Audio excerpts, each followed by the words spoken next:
A terrified man huddles in the corner, heart pounding and teeth chattering. He sees them coming towards him, huge 8-legged figures, 10 feet tall at least, with 8 black, soulless eyes that seem to stare hungrily at him. It's like something out of a nightmare.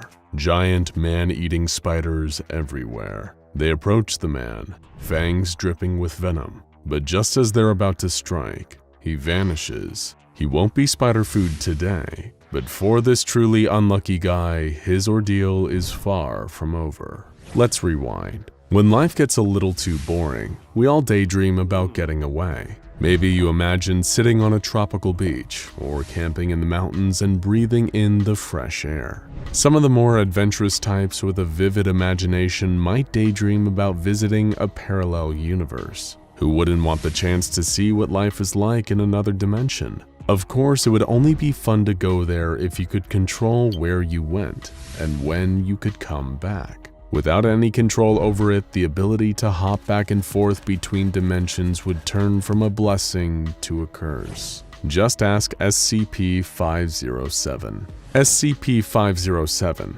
unlike most other SCPs, is a seemingly normal human man. He has blonde hair, green eyes, an unrecognizable accent, and no other features that might make him stand out. He looks perfectly average, like a stranger you'd pass on the street and never give a second thought to. What sets him apart is not a physical attribute, but rather an ability that he has yet to develop a firm grasp on. He is a dimension hopper, with no control over where he goes or when he'll get back. After appearing on the grounds of a mental treatment facility with no identification, rambling about a world of giant spiders, SCP-507 was admitted to the hospital and sedated for his own safety. He would spend several months in treatment for a variety of supposed disorders, but once he became aware of his surroundings, he attempted to escape the hospital multiple times. During these escape attempts, he often eluded hospital staff by mysteriously disappearing and reappearing in seemingly impossible places, such as behind locked doors or in rooms blocked off from the rest of the hospital. These disappearances and reappearances seem to be, contrary to what the hospital staff first believed, beyond his control. The SCP Foundation became aware of the strange phenomena surrounding 507, and he was removed from the hospital and brought to an SCP Foundation facility. Once there, the nature of his abilities became much clearer. SCP-507 is able to, without intent or even knowledge that it is about to occur, shift from this reality to another alternate reality. After some time there, with the amount of time varying from case to case, he will shift back to this reality. He has been known to shift realities while sleeping, in the middle of a sentence, and even while bathing or going to the bathroom. The shifts are unpredictable, and there is no telling what kind of horrors he will encounter in the new dimension where he ends up, leading to 507 having seen some very strange things, even by SCP Foundation standards. During one of his shifts, 507 found himself in a pitch-black room filled with the sound of muted breathing. Using a flashlight he had been given by the Foundation, he looked around and found that he was not alone. In the room with him was a man, wearing a black suit and sunglasses, with a frightening, inhumanly wide smile. The smiling man leaned in towards 507 so close that their faces nearly touched, and said, "Back so soon?" Terrified, 507 fired several rounds from a Foundation-issued pistol, then curled up in the corner of the room until he shifted back to our reality. This would not be the last time that he encountered the smiling man. According to document 507-3B, which details all of 507's shifts into other realities, 507 was found in a Midwestern cornfield by Foundation staff with brown liquid on his cheek. In his hand, he held a human heart with the words, "I need you," written on it in the same brown liquid. Before he shifted back and landed in the cornfield, 507 shifted to a pitch-black room filled with the sound of muffled crying. He turned on his flashlight, taking note of his surroundings, and found himself face to face with the smiling man once again. The smiling man had brown liquid leaking from around its sunglasses, which it wiped onto 507's cheek. Upon further examination, 507 saw several bullet holes in the smiling man's suit, leaking the same brown liquid. He attempted to fire his pistol like he had the previous time, but it did not fire. As the smiling man began to approach him, 507 turned and ran. He ran for about 10 minutes before finding a corner where he stayed huddled once again until he shifted back. The smiling man is not the only nightmare that SCP-507 has encountered on his travels. During another shift, 507 described appearing in a small room filled with dried corpses, a single window, and a flickering light hanging from a ceiling. While attempting to wait out his time in the room, he discovered that the corpses were capable of movement. Whenever the room was in darkness, the corpses would pose themselves like living people. When he looked out the window, the corpses would join him and look out the window with him. When he sat down, they would sit with him in a circle. 507 attempted to pass time by falling asleep, but was unable to do so. Though many of his experiences were disturbing, only one of 507's documented shifts resulted in him requesting a memory wipe from the SCP Foundation. On this one, he found himself in the maternity wing of a large hospital. A creature, dressed like a nurse, approached 507 and told him that he was upsetting the other patients, and that it was time to start the operation. 507 was then wrapped in a straitjacket and wheeled into an operating room. After the straitjacket was taken off, 507 grabbed a chair and swung it wildly at the creatures to keep them at bay until he shifted back. When he asked to describe the appearance of the nurse creature, 507 began screaming in terror and was unable to provide a coherent description. He attempted to provide a drawing of the creature, but was only able to produce a series of jagged lines. Following this encounter, his request for a memory wipe was denied. Other shifts included going to a world where every surface was covered with an unidentifiable mold, a land of icy tundras populated by aggressive bears, and one place that he refused to describe beyond repeating the phrase, "so many spiders." Not all of the worlds that 507 has encountered are frightening. Some are simply strange and unusual. During one shift, he found himself on a large basketball court, where 6 other individuals were playing a game of basketball. There were 2 humans, 2 insectoid creatures, 1 creature resembling a squid, and 1 hovering yellow sphere with 8 arms. When 507 asked where he was informed that he had arrived at the All-Species Sports Center. During another shift, 507 found himself in a world made entirely of gelatin. During yet another shift, he appeared in a large auditorium filled with 50,000 other Dimension Hoppers who were holding a political rally for the People's Dimension Hopper Republic. Working with the Republic over the course of 2 weeks, 507 helped to overthrow the United States government and establish a new one run by Dimension Hoppers. SCP-507 was elected representative of Massachusetts, but just before he could introduce his first official piece of legislation, he shifted back to our reality. One day at the facility, a particularly unusual event involving SCP-507 occurred, the events of which were documented in Interview 507-G.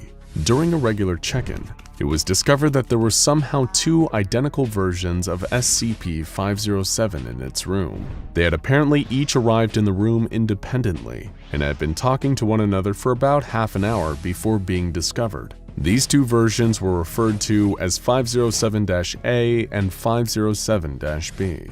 When prompted for an explanation, 507-B explained that there were more than one version of SCP-507 afflicted with uncontrollable dimension hopping.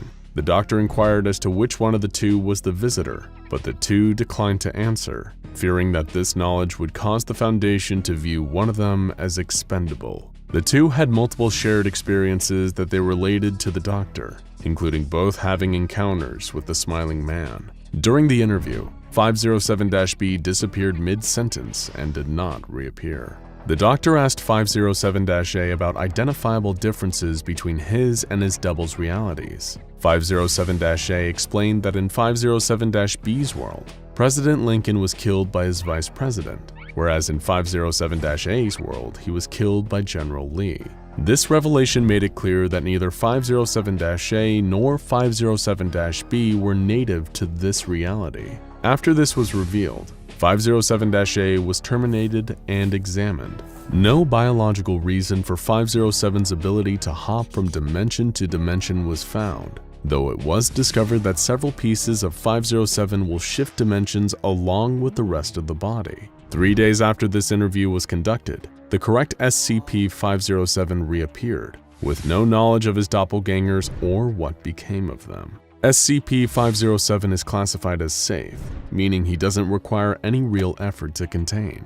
He's also safe in the more literal sense, in that he poses no threat to anyone else. The only person in danger in the presence of SCP-507 is himself, as he has been exposed to many dangerous conditions during his reality shifts, and it's never known whether 507's next shift will end up being his last. With the cause of his shifts still being unknown, there is nothing that the Foundation can do to prevent them. All they can do is monitor him and provide him with the items that might ensure his safety in the future, like a handgun loaded with rubber bullets, a tank of air, a high-intensity flashlight, a week of ration packs, a pair of binoculars, a tracking collar, and a camera. The tracking collar allows the Foundation to recover 507 when he shifts back to our reality, in a location other than the containment facility. The rest of the equipment was granted at his request, based on obstacles that he encountered in other dimensions. Due to his docile nature, 507 is given freedom to move about the facility, but when he leaves his private room, an agent must go with him to document any shifts that might occur.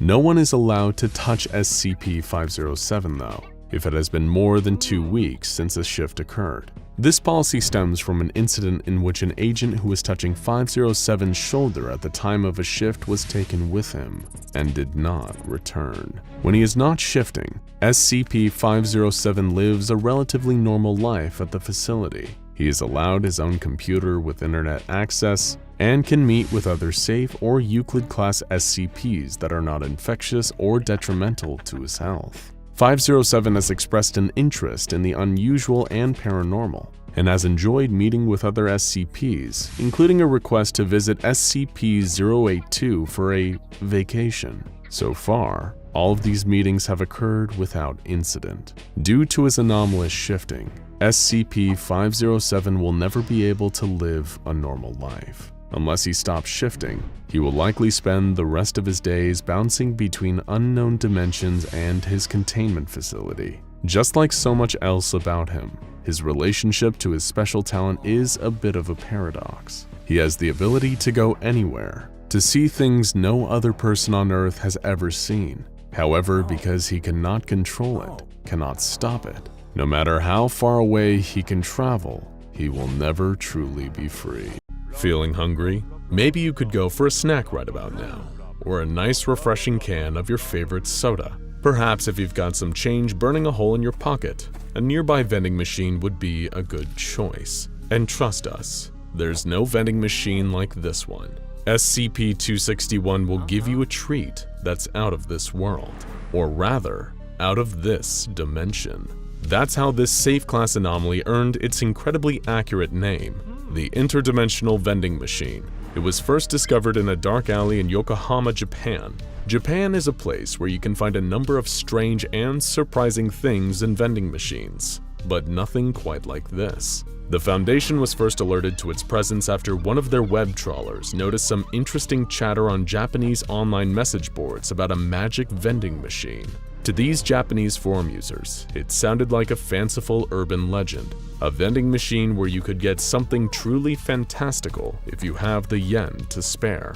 But upon thorough investigation, field agents of the SCP Foundation discovered that the machine was no legend and brought it into containment. It's the kind of thing you wouldn't look twice at. An utterly generic black vending machine with no viewing window and a handwritten sign in Japanese that reads, "Out of order." But what the vending machine looks like isn't nearly as interesting as what it's capable of. When you insert your money into the machine, and it's important to note that it only accepts Japanese yen, the machine will dispense some kind of snack food or drink item. However, over time, the more the machine is used in a single day, the more bizarre the items it spits out will become.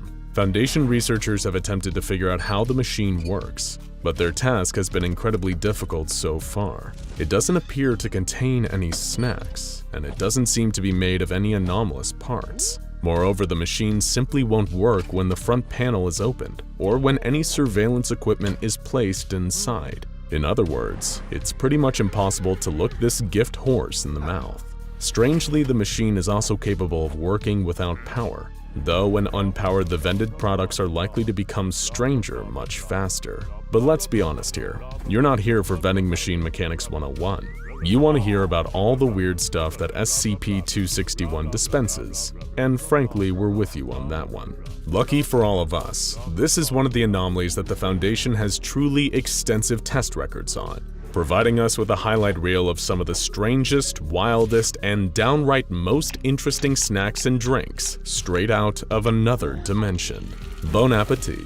Let's start off nice and easy with some of the snacks and drinks that are not only edible but also sound like they'd actually be pretty tasty, like Pepsi Dragon Twist, a bottle of Pepsi soda with English packaging that tastes like dragon fruit. PepsiCo does not produce such a product, but honestly we wish they did. Same for Dark Side Cola, a clear liquid that becomes jet black shortly after being opened, which apparently tastes like your average can of Coke with a touch of spice thrown in. But hey, not everybody likes cola. Maybe you're a maverick, a rebel. Only a soft drink with a formal title can quench your thirst, and as such you prefer Dr. Pepper. In which case, maybe the vending machine will furnish you with an interdimensional Japanese product known as Dr. Pepper's Amusing Straw. This spatial anomaly wrapped inside a whimsical Dr. Pepper branded straw seems to contain far more liquid than should be able to fit in the straw, about 1 bottle's worth of soda to be precise. A nice and convenient solution for whenever you need to get the fix that only an accredited doctor of popology can provide.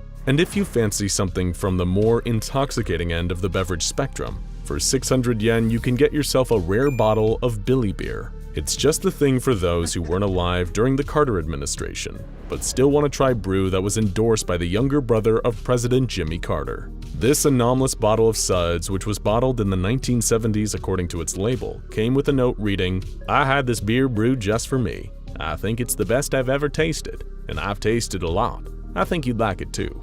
Billy Carter." Drinking the beer got a D-class intoxicated for 72 hours. But what if you've just wet your whistle and worked up a hunger in the process? Thankfully, SCP-261 has some delicious interdimensional food to satisfy your cravings. So for starters, how about a tube of the Little Bakery 7-grain? This small aluminum tube lets you squeeze out a blob of dough, which instantly rises and cooks itself into a tasty little loaf of bread. Testing has indicated that the bread is a little chewy, but still tastes completely fine. Not bad for a tubed baked good. How about some seafood to go with that bread? Then maybe for your entree, you can crack open a delicious pack of lemon clams. And we do mean crack very literally here. If you crack this bag of anomalous clams like a glow stick, they boil themselves. And once you open them, you're ready to enjoy a serving of tasty clams that have a slight lemon flavoring to them. Delicious. But if you're not that hungry and just feeling more like a snack than a full fancy dinner, the machine once put out the Lay's Bloomin' Onion. While it appears to be a normal onion, each layer of the onion is a different flavor of chip, leading all the way into the middle. Truly a gourmet snack with more layers than, well, actually exactly as many layers as an onion. And what about for those who are anomalously trapped in the year 2012 and are looking for a snack that is both tasty and meme-worthy? Well, you'd be lucky to receive a 700 yen bacon shirt. It's exactly what it says on the can, an edible shirt that both smells and tastes like bacon, and has no real side effects other than making you smell a little like bacon while you're wearing it. Though this could be a dangerous anomalous effect if you decide to walk through your local dog park while you're wearing it. We've been told it pairs well with the Meat Hat Teriyaki Fedora, a size 64 Trilby-style fedora made entirely out of teriyaki-flavored beef jerky. The object came flattened in a cardboard box bearing the tagline, "You can have your hat and eat it too," which is a pun that probably makes a lot more sense in their dimension. Still a bit hungry? Well, lucky for you, this magical vending machine has got you covered on dessert too. For 700 yen, the Foundation was given an entire edible chess set, with each of the ornate pieces carved from what seemed like hard Pez-style candy. It's less checkmate and more check-8. Another pun that I promise is funnier in another dimension. And for 300 yen extra, you might walk away with a candy robot playset. These are more hard candy components that can be put together to create functional, anomalous mini robots that move on their own, walking aimlessly and bumping into walls. But what about the full meal craving consumer on the go, who wants both a dinner and a dessert combined into one disgusting package? Don't worry, the interdimensional vending machine has got you covered. Just 400 yen can net you some delicious turdokochakan. These are balls of fried turkey filled with chocolate, a smaller ball of duck, more chocolate, and in the very center, a small ball of fried chicken. Even the labeling on the product describes it as having 450% of an adult human's daily recommended fat intake. We'll leave it to you to decide if this is a decadent treat worthy of the gods or utterly disgusting.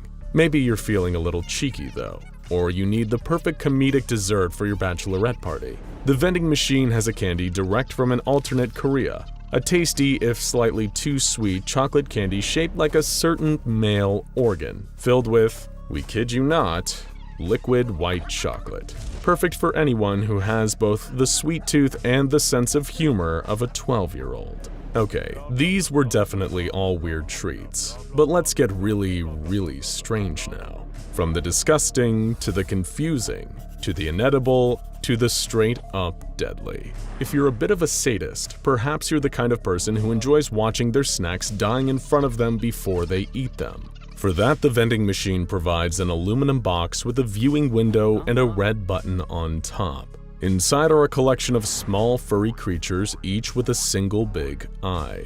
When the button is pressed, the creatures inside are abruptly superheated, cooking them all to death. At that point, the box opens, and the creatures are ready to eat. We've been told they were crunchy, spicy, and tasted a little like beef. Maybe you're part of the slow food movement. For that, we recommend the delicious pile of slugs, which is exactly what it sounds like.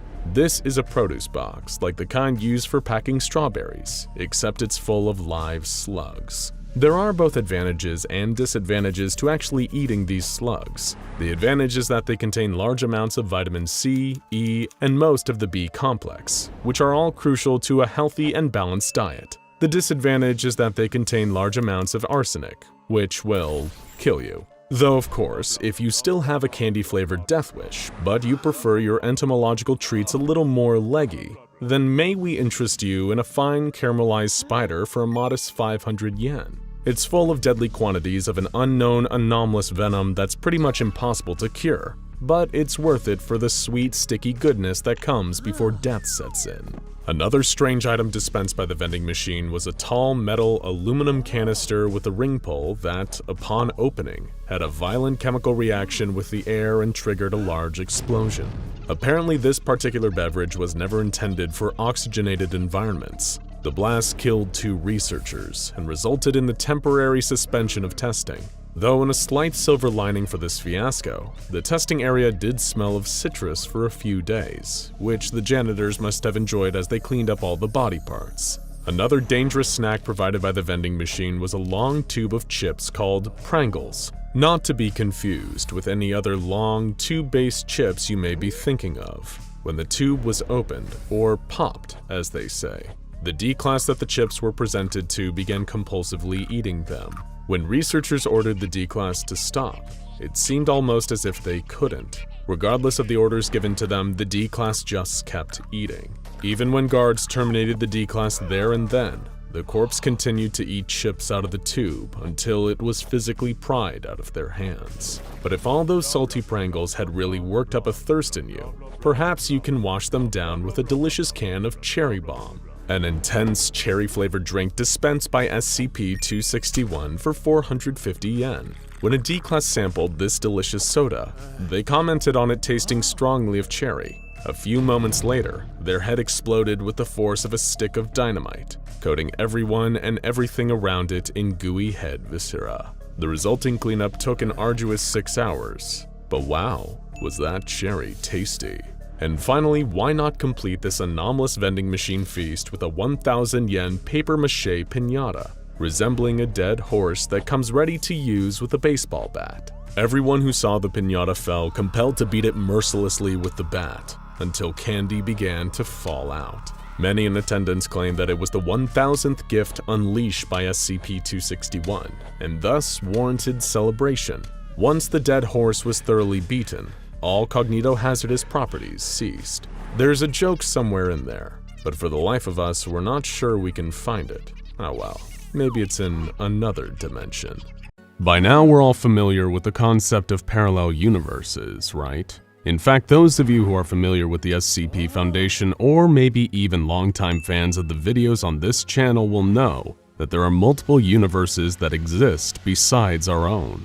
There might even be those of you out there with such refined knowledge that you could even name some of the various different universes and dimensions that the Foundation has come into contact with over their years studying anomalies. Today we're taking a look at one such anomaly, an interdimensional wormhole connecting an alternate universe known as SCP-1322, or by the somewhat questionable nickname, the Glory Hole. And no, not the one in the airport bathroom in Minneapolis. Get your head out of the gutter. Let's take you back to 1952. Imagine you're a researcher working for the SCP Foundation. It's August, and a new anomaly has been discovered. It's a stabilized breach in the very fabric of space-time, an aperture into a completely different universe than the one you know. A month later, the Foundation has managed to secure control around this new SCP-1322, establishing Site-122 around the breach, given that this wormhole has a fixed position and doesn't seem to move at all. In only another month's time, you watch as a metal cylinder one day appears, as if from nowhere, pushed through SCP-1322 by someone, or something, on the other side. Naturally, there's a buzz among you and your fellow researchers. What is this thing? Is it dangerous? How did it get here? The cylinder is sent off and quarantined, then sterilized so that it can be safely examined. Upon closer examination, it turns out it's a hollow container with a screw cap, almost like a thermos flask, and inside, a number of triangular sheets of what appears to be paper with strange glyphs written on them. It's a message in a bottle from a completely separate reality. The months go by and experiments involving SCP-1322 are in full swing. But while you were probably expecting there to be full-scale explorations through the wormhole, your job as a researcher seems to just be throwing objects attached to rope through SCP-1322. In fact, the most exciting that those early experiments got was taking atmosphere samples from the other side of the wormhole. Even then, you only learn that there's very little different about the other dimension's atmosphere when compared to normal Earth levels, apart from a slightly higher concentration of argon in the air. Unfortunately, despite even more of the metal cylinders appearing through the wormhole, very little remarkable happens with SCP-1322 over the course of the rest of the year. It's not until July 1953, almost an entire year after the anomaly was first discovered, that the Foundation's linguistic experts finally make a breakthrough studying the strange glyphic messages. The first exciting thing to happen with this wormhole, and it was some other department that uncovered it. What a bummer. Thanks to the help of their in-house linguistic and mathematical experts, the Foundation determined that the glyphs were some form of cordial, friendly greeting, but using geometric components with written language. Imagine if math and written words had a baby. No, not your algebra homework. Anyway, using the same system of communication, the Foundation's linguists sent a reply back through SCP-1322 in one of the metal containers, and then nothing. No more messages. For 3 whole months, the wormhole fell silent. The only thing breaking that lapse in contact was a light that appeared to activate on the far side of SCP-1322.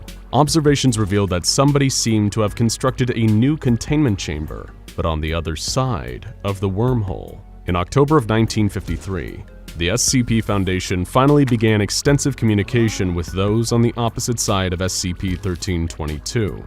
Through the frequent exchange of written messages, research teams learned that the glyphs were a common system of non-verbal communication in this alternate universe, a place that soon became known as SCP-1322-A.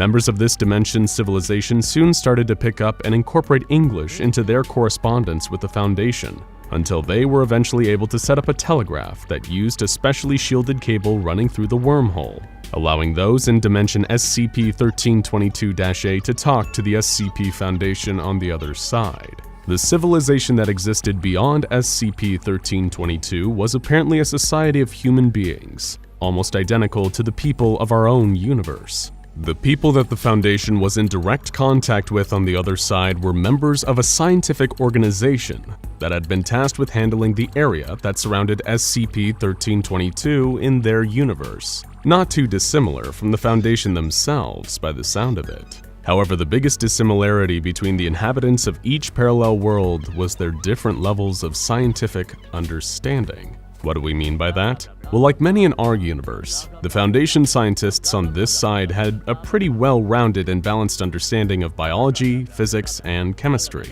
But those in SCP-1322-A were part of a civilization that had a far more in-depth understanding of only physics, with a far less knowledge of biological science than we might have. The SCP-1322-A inhabitants had made many great strides in the fields of mathematics and high-energy physics, and this had enabled their civilization to possess a level of technological and engineering sophistication that people in our world could only dream of. And yet they were hindered by how little they understood basic biology, such as how aspects of nature and human bodies work. The people of SCP-1322-A expressed a strong interest in exchanging samples of music, art, literature, and mathematics with the Foundation, but seemed to have no interest in religion or medicine. And so the exchange went on, with the denizens of SCP-1322 sharing detailed records of their advanced astronomical observations, encouraging the Foundation to emulate their deep space findings. That must have been nice, essentially getting a cheat sheet or a things to look out for in space guide from an advanced alternate universe. Or it would have been nice if the data the Foundation received from the other side actually lined up with our own observable universe. The Foundation flagged this issue up with the SCP-1322-A, and they responded by saying that personnel should have more candor in the future if their civilizations were to continue sharing scientific findings. Needless to say, tensions were beginning to emerge between these two different universes. Following lapses in communication from their side, the inhabitants of SCP-1322-A reported that there had been some form of viral outbreak in their universe. This had seemingly spread from members of their own organization, infecting the area surrounding SCP-1322, and ultimately leading to the local government imposing quarantine measures. The Foundation offered to assist, asking for a sample of this virus, which they then received. Analyzing it, they learned it was nothing more than a harmless variant of the common flu, and worked with SCP-1322-A to create an antidote. Now, the flu might not sound all that bad, but remember, beyond that little wormhole was a universe that hadn't made anywhere near the advances in biology that we have. SCP-1322-A didn't have vaccines or treatments to deal with an infection like this, and so when this flu virus found itself in their world, perhaps through a message that was passed on to them through SCP-1322, it was able to cause widespread fatalities. 8 million, almost 10% of SCP-1322-A's population was killed by the outbreak. Gradually, however, the Foundation was able to help them get it under control, but that wasn't the end of their troubles. After successfully inoculating their world against the virus in October of 1973, SCP-1322-A reported that there had been an unexpected decrease in pregnancies. The following year, the birth rate had dropped significantly, which was then found to be an unexpected side effect of the vaccine the Foundation had given to SCP-1322-A to stop the flu. According to them, this had the knock-on effect of creating widespread social disorder. In January of 1975, when the Foundation once again offered the people of this alternate universe assistance, they were met with the response, "No thank you, you have done enough." Later that same year, some new management assumed control of the organization on the other side of the wormhole. They maintained an open line of communication with the Foundation, but in a far more aggressive manner, almost as if they were accusing them of the troubles now faced by their world. There was massive upheaval across their globe, with less than 1,000 live births between July and September of 1975. During that time, the organization refused to exchange any further scientific or cultural information with the Foundation, and eventually, in October 1975, it severed ties completely. They sent a final communication condemning the SCP Foundation, stating, "You killed us. You did this to us. In your carelessness and your arrogance, you have destroyed our posterity, but we shall avenge. We of the last generation pledge and vow this. We will find a way." After that, things were quiet. A few stray pathogens made their way through SCP-1322, but were swiftly destroyed before they could spread. Then, in January 1977, a high-energy particle beam was fired through the wormhole at Foundation staff. It caused minor damage to the containment chamber, but this was repaired. The same thing would happen again in 1984. A high-energy blast, this time was followed by more of the pathogen being sent through the wormhole. And so it went on. Every few months, the people of SCP-1322-A would try to attack the Foundation like this, and each time the attempt was futile. Any damage the beam caused was repaired, and any pathogens were quickly isolated and destroyed. In 1991, the Foundation tried filling the containment chamber housing SCP-1322 with quick-setting ceramic, perhaps to bury the wormhole for good. But a month later, their former allies on the other side released a solvent that ate through the ceramic. They then tried changing up their tactics, firing the particle beams still, but now also beginning to send nanobots, microscopic robots, through SCP-1322. But once again, the Foundation was able to negate any damage that these devices could do. These two neighboring universes, home to organizations that had once tried to share knowledge, were now engaged in an endless stalemate, a war with no winner. A device fell through the wormhole in March of 1995, which upon activation started to heat up the atmosphere inside the SCP-1322 containment chamber. The air quickly became superheated plasma, causing considerable damage until it was then vented from the chamber. The Foundation had taken their biggest hit from SCP-1322-A in over a decade, and were forced to seal the wormhole in an altered atmospheric conditions, keeping it essentially within a vacuum, where nothing, not even air, could exist. 3 years later, the people of SCP-1322-A sent another delightful gift to their adversaries, a miniature nuclear weapon.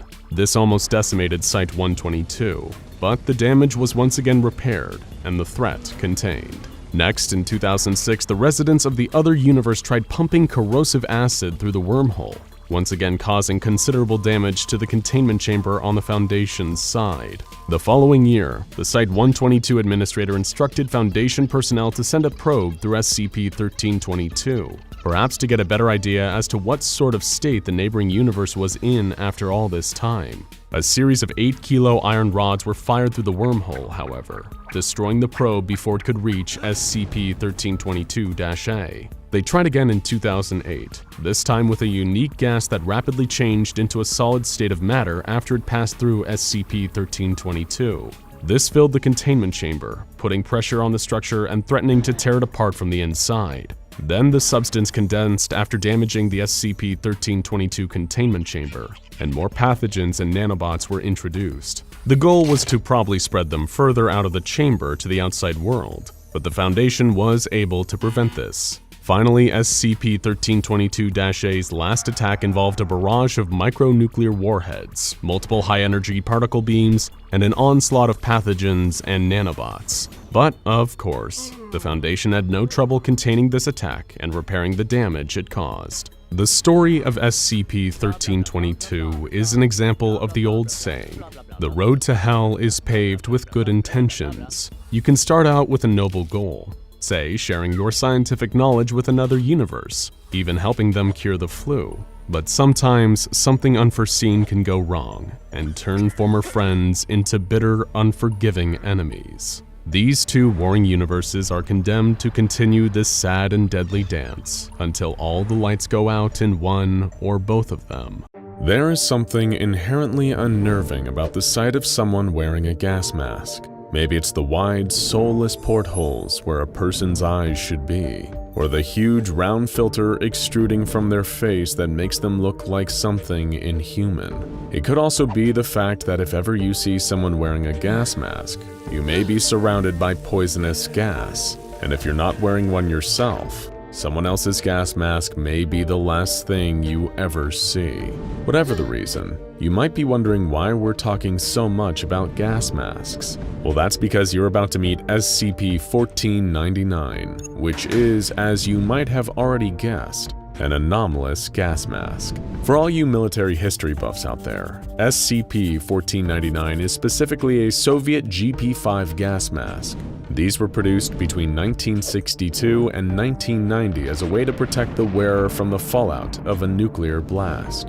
Back then, during the Cold War, an atomic conflict between the United States and the USSR, that's Russia, was a constant threat. And so these masks were sent to most of the fallout shelters in the Soviet Union. While the GP-5 masks could survive in all weather and protect against radioactive substances for a time, some of their filters contained a number of harmful chemicals like lead and asbestos. The fact that these gas masks were airtight would mean that somebody could end up inhaling these toxic chemicals while trying to protect themselves from nuclear fallout. If you look up the definition of irony in the dictionary, you may see a picture of one of these gas masks sitting right next to it. And if you think that sounds bad, just wait until you hear what sets SCP-1499 apart from the rest. Upon first inspection, the mask still seems to perform its original function. The filter works properly, and the airtight seal is still formed when placed upon somebody's head.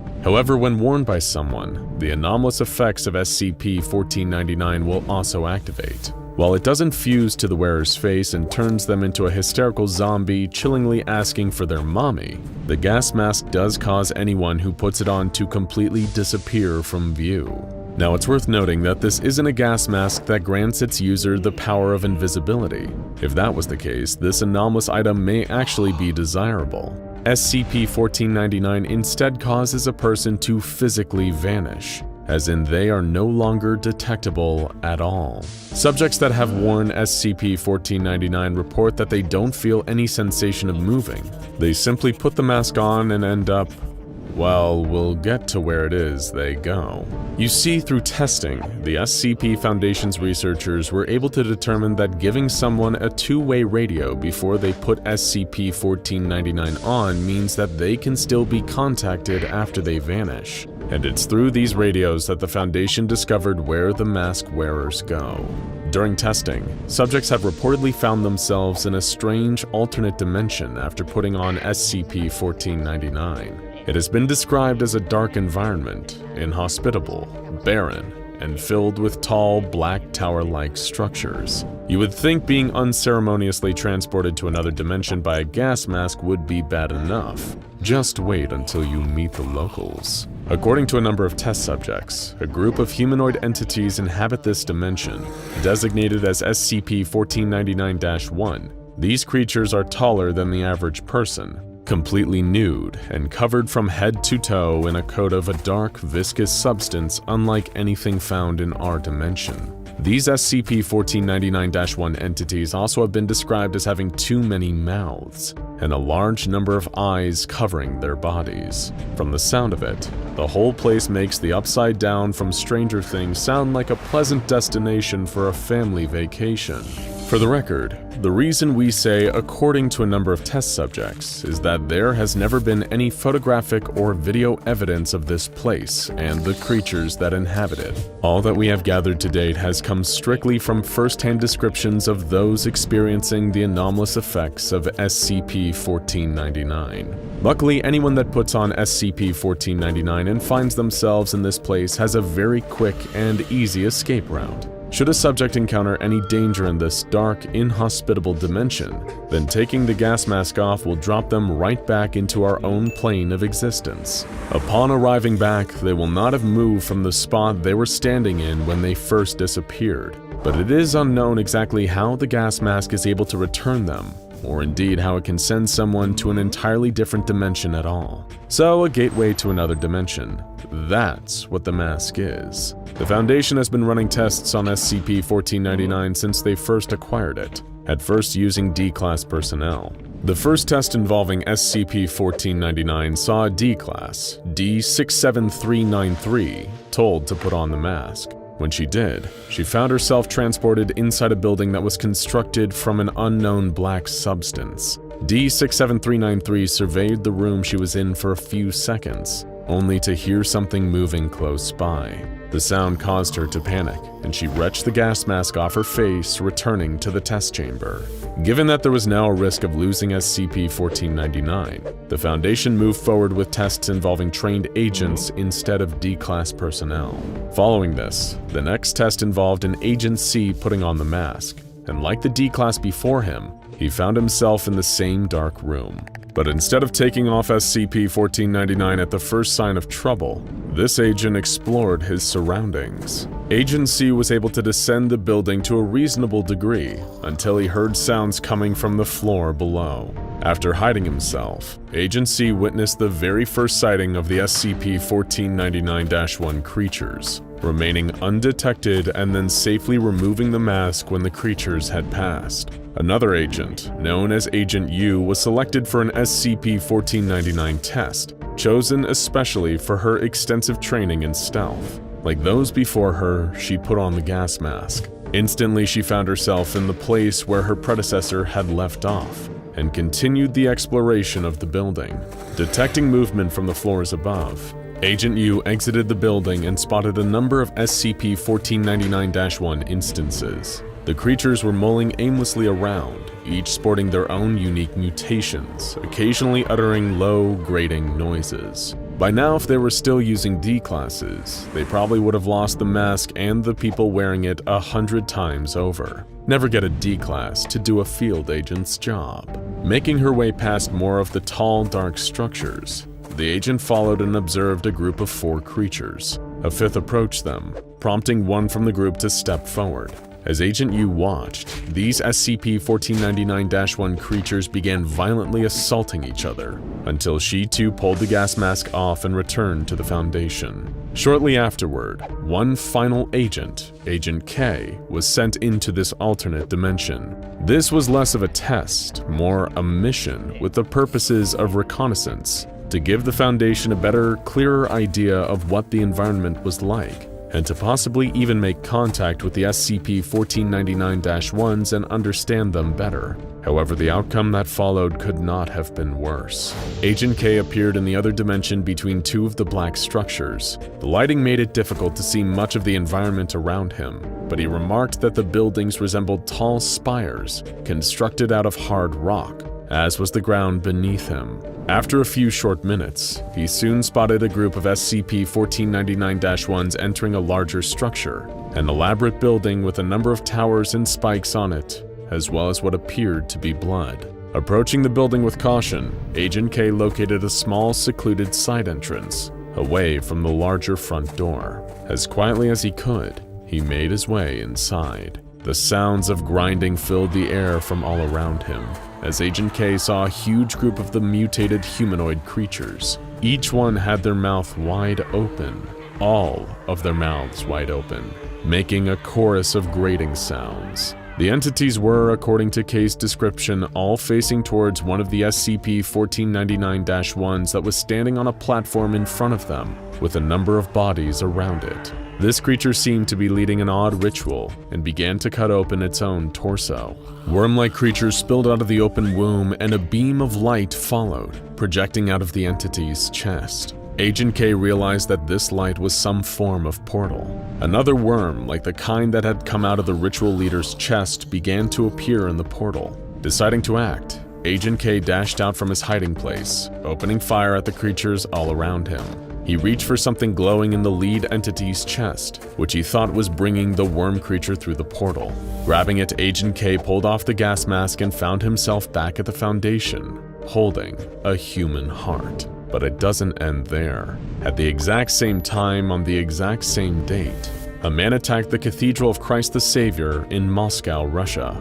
During the church's morning services, the gunman entered dressed in a suit with a gas mask over his face and proceeded to shoot 10 civilians. 6 were killed, 3 left in critical condition, including the church's chanter. However, the worst occurred to the priest performing the service. The attacker ran to the front of the cathedral, producing a knife which he used to cut open the priest's chest and remove his heart. Then, just as quickly as he had appeared, the assailant vanished before the eyes of multiple witnesses, and Moscow police were unable to find any trace of the man. Officially, the cathedral was attacked by Nikolai Orlov. Undercover Foundation operatives inside Russia's media and military have spread this cover story of a violent man who acted alone in his attack on the church. Meanwhile, the SCP Foundation is keeping Agent K detained, questioning him about his involvement in the incident. According to him, everything happened exactly as he described it. No church, no priest, just him wearing SCP-1499 and surrounded by the creatures. The audio recordings taken from his exploration mission also seem to align with this story, but that still doesn't explain how another figure in a gas mask appeared in Moscow and claimed the lives of multiple churchgoers. Not only that, but dispatching them in the exact same way Agent K dealt with the SCP-1499-1 creatures. The only possible explanation was that Agent K was the perpetrator, even if, in his mind, he was still telling the truth. Hoping to avoid another incident, the O5 Council has suspended all further testing with SCP-1499. Agent K has been scheduled to undergo a psychological evaluation, believing the creature he saw being summoned had to be stopped at all costs. The other agents and the D-Class involved in earlier testing are all being brought in for questioning as well. It is still unknown what the anomalous effect of SCP-1499 truly is. Is it actually capable of transporting someone to another dimension? Or does it give a person hallucinations that make them think they're gallivanting off in Dimension X, while they're actually walking up to a church about to do something unthinkable? With testing suspended, we may never know, but it leaves us with an important message. Think carefully about everything you do, because what you think you can see doesn't always reflect what's really there. Turkmenistan, a Central Asian nation near the Caspian Sea, known for its rivaling nomadic tribes, making it a commonplace for rising conflict more often than not. But in western Turkmenistan, a small group of 8 rather peculiar tribes exist. While at first glance they may seem to just be another group of nomads, posing no threat to anyone aside from the other opposing tribes in the immediate area, they are anything but ordinary. Shrouded in mystery, it is of SCP Foundation belief that they may be a significant threat due to the many questions still unanswered regarding their origins. The most dire question of all isn't where they came from, but when. SCP-3838, Nomads of the 4th Dimensional Steppe, is a collection of 8 nomadic tribes, occupying a small area of 10 kilometers. They all seem to be of similar origin, but they are very different in behavior and in the way they interact with outsiders. While multiple tribes can share the same space, they don't all exist in the space at the same time. Periodically, the current tribe will perform a ritual. With 2 flames near the entrance, they will enter a yurt and vanish. They will then soon be replaced by another tribe. This new tribe will appear, seemingly having traveled from another time, though the Foundation is unable to determine how exactly this ritual works. All the tribes typically survive off the goats and sheep in the area and live in huts. Their religions and traditions vary. Each group has its own Khan and speaks the same dialect of Turkmen, but interaction with the groups has led to some bizarre revelations. For one thing, their dialect was last commonly spoken in the 15th century. Some of these groups are humble traders, others are hostile and warlike, and the Foundation rarely knows which they'll be dealing with next. While these groups all occupy the same place, but not the same time, they have developed unique ways around this issue. The tribes seem to treat time the same way other groups treat location, forming treaties that allow them to benefit when they switch into the space. But while some choose peace, others choose war.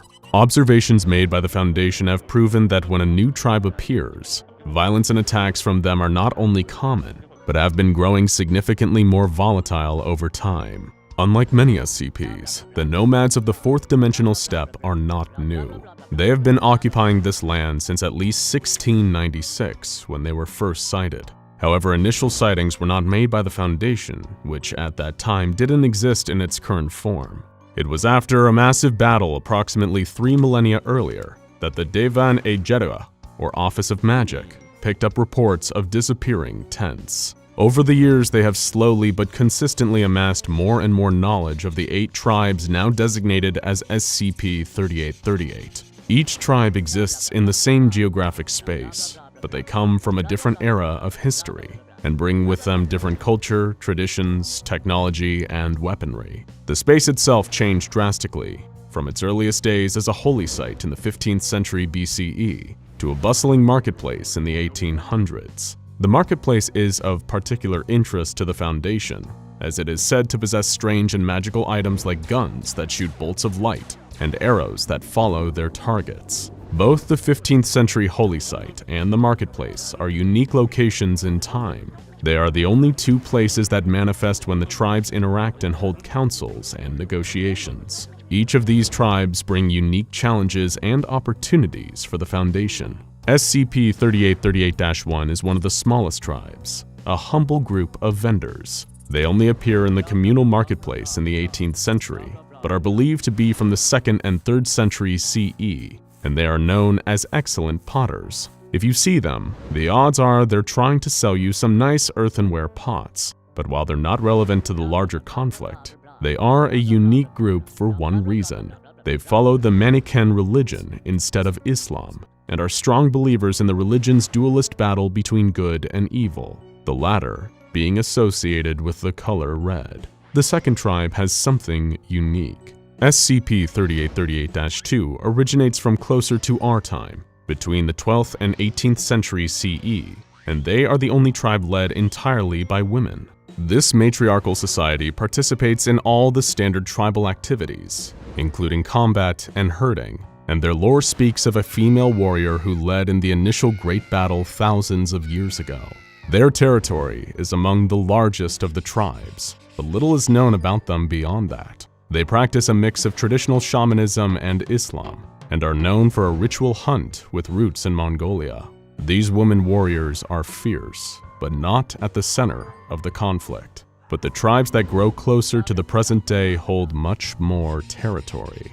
SCP-3838-3 is the current tribe, occupying the land from between 1870 and 2054 CE into the future. It is a simple tribe that seems to have moved closer to a modern system of government. Its Khan leads alongside a collection of lesser governors advising him. The tribe is known for their carpet weaving skills, with their stunning wares being a popular item for bartering in the marketplace.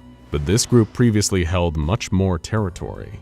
Their position as a dominant force is being threatened by a powerful force, and that force is getting closer. SCP-3838-4 is believed to occupy the land from between 2054 and 3000, the longest-lasting tribe, and they didn't get there by negotiations and bartering. This tribe is feared by all the other tribes, the only one not welcome in the communal spaces, and it's not hard to see why. They're hostile and warlike, attacking both other tribes and Foundation members. If you look closely at them and are able to survive, you might see that they're dressed in human skins. Those captured by them who survive are likely to wind up as their slaves, which makes their army large and virtually unconquerable. Their traditions are mostly unknown, but they seem focused on a funeral urn they protect at all costs, which they claim contains the body of a fallen enemy. But no empire lasts forever, and something new will eventually rise. SCP-3838-5 took over the space from 3000 to 3020 after the fall of their predecessors, and they couldn't be more different. This small peaceful tribe has few members left and is mostly seen at the marketplace. They're known for being excellent cooks and have good relations with most other tribes. The Foundation is more likely to encounter them in the marketplace than in their own territory, which is rapidly shrinking and barely has enough room to farm or to build new settlements. But the tribes were about to take a quantum leap. The source of the strange and powerful weapons at the marketplace was a mystery, until the Foundation met SCP-3838-6. This tribe ruled from 3020 to 3450 and were closely aligned with their predecessors, a traditional Shiite Muslim group unconcerned with the mysticism of other tribes. Their technology is powerful and advanced, and they work with a secretive group called the Empire for the Reclamation of Islamic Artifacts. Due to their advanced culture and intellectual nature, they're the most common point group for interaction with the Foundation. They are friendly and cooperative, and the Foundation is careful to keep it that way rather than meet them on the battlefield. The next tribe, however, is a mystery. Originally, SCP-3838-7 existed from 3500 to 4100 CE. They were a powerful and long-lasting empire. But every empire ends, and this one came to a crashing halt in a conquest that eliminated all their territory and left them as simple nomads, lost in time and mostly existing within the marketplace and as refugees within the other tribes, or when it comes to the warlike SCP-3838-4, as captives. The majority can be found within the small group of SCP-3838-5. But the question remains, what brought this tribe to an end? Most stories of this period attribute the destruction to SCP-3838-4, but recent events may tell a different story. SCP-3838-8 is the most mysterious tribe of all, and for good reason. We do not know when they begin or end. They come from the far future, and none of the other tribes communicate with them.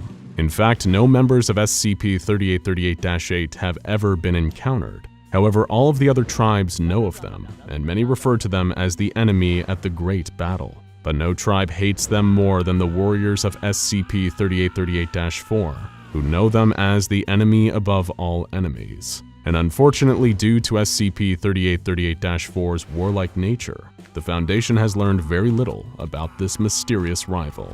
That is, until 2011. Contact with SCP-3838-4 is rare, especially non-hostile contact, which is why it was a surprise when a member of the tribe approached the nearby research base with no army and no weapons. He claimed to be an envoy, a rarity for a tribe with little use for diplomats, but he wanted to speak with the site director, and thus he was granted an interview with Dr. Rizvi. The tribesman was uncommunicative and reserved at first. It seemed as though he was having trouble trusting Dr. Rizvi, but after a bit of prodding by the doctor, the envoy warmed up to him and began to speak. What he shared was shocking. There was a long history of mistrust between the Foundation and SCP-3838-4, with many deaths on both sides. But the envoy was now insisting that there had been a purpose for their raids. He even seemed to regret the killings of other tribes and referred to them as brother. But he was there for a purpose. He wanted to talk about the Great Battle, and he referred to the aftermath, this strange place out of time not as a tribe or as a territory, but as a prison. He claimed that they were imprisoning something in a pocket of time, and something else, another part of the whole, in another reality, and they were the only ones who knew. They guarded it ruthlessly, and they guarded it alone. Their only partner in this lonely battle was SCP-3838-7, and their tribe was gone now. Their burden was such that the other tribes would see them as bloodthirsty monsters, but they were anything but. They were the only ones keeping the actual bloodthirsty monsters at bay. At least that was what the story he gave while wearing the skins of his enemies. It was impossible to make a firm deal because of the lack of information, but the envoy was desperate. He claimed that he was bound by a higher power to not tell the full story, but he asked the Foundation to serve as an intermediary to help them unite the tribes. His desperation was clear. Dr. Rizvi was still skeptical, but he agreed to meet with the other tribes. In the end, the tribes were able to receive agreed-upon concessions, and in return, SCP-3838-4 stopped its campaign of warlike expansion. All seemed to be well, until a new document was discovered. Foundation operative John Callahan was involved in the marketplace period during the 19th century, and he wrote down a translation of a song he heard repeatedly. While it was known by many tribes, legend has it that it originated with SCP-3838-8, one of the only known pieces of culture from the mysterious tribe. It spoke of a mysterious being named the Crimson Khan, who would one day return when 7 seals were opened. They forget the hallowed words upon the death of time. May they share the fate of those who deny to me what's mine. They forget the howling chains that bind me safe away. One of many old Chenians forgotten in this way. They forget the steel swords they used to cast me down. They shall not forget again before my flaming crown. They forget the 7 brides that wait for my return. Such loveliness is lost upon the children of the urns. They forget the seals that are used to keep me still. Only one remembers and is not bent to my will. 7 seals, 7 tribes, 6 reclaimed. 1 shall be mine, and ere the end of all your days, the Crimson Khan shall ride. But who is the Crimson Khan?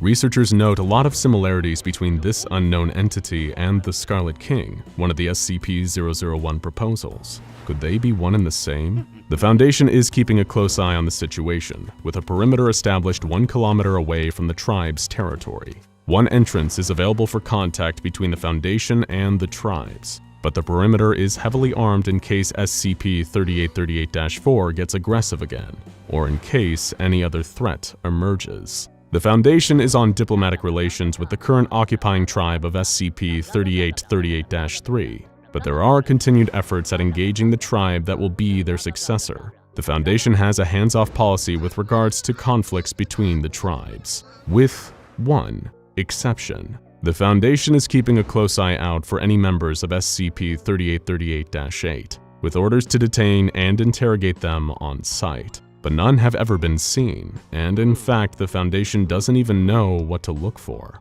If they are as powerful as believed, given their feared reputation, they may already be here, infiltrating the other tribes. But the Foundation is determined to learn more about them, and whatever they're bringing with them. They just hope to do it before the Crimson Khan, whoever he may be, makes his presence known. The fabric of our world is littered with strange doorways if you know where to look for them.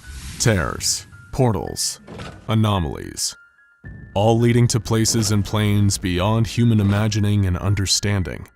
And SCP-2317, otherwise known as a door to another world, certainly fits that description. Contained and kept at all times under the watch of armed guards, SCP-2317 appears to be a simple and unsuspecting wooden door in its frame. It hardly looks like it requires such extreme round-the-clock security, or needs a strange, secretive ritual that the Foundation performs, presumably to keep the door closed. But of course, sometimes the most interesting thing about a closed doorway isn't where it leads, it's what it keeps out. Even by the Foundation's already high standards, the requirements and regulations for personnel who are assigned to SCP-2317 seem oddly specific. Psychological testing is standard practice to work for the Foundation, but an additional hurdle that anyone has to clear before even getting to glimpse at this unassuming wooden door is having a score of at least 72 on the Milgram Obedience Examination. It is also mandatory that personnel assigned to maintaining it are both unmarried, with no children or next of kin, as well as an unwavering, unquestioning loyalty to the Foundation, pure devotion to its code and objectives. These may seem like strange requirements. After all, SCP-2317 is just a door, isn't it? Perhaps there's a reason that the Foundation keeps so much of the information about SCP-2317 buried deep under layers upon layers of security, with only the Overseer Council privy to the full details of its strange nature. Knowledge, as they say, is power. But maybe knowing too much about whatever is behind that door can prove deadly.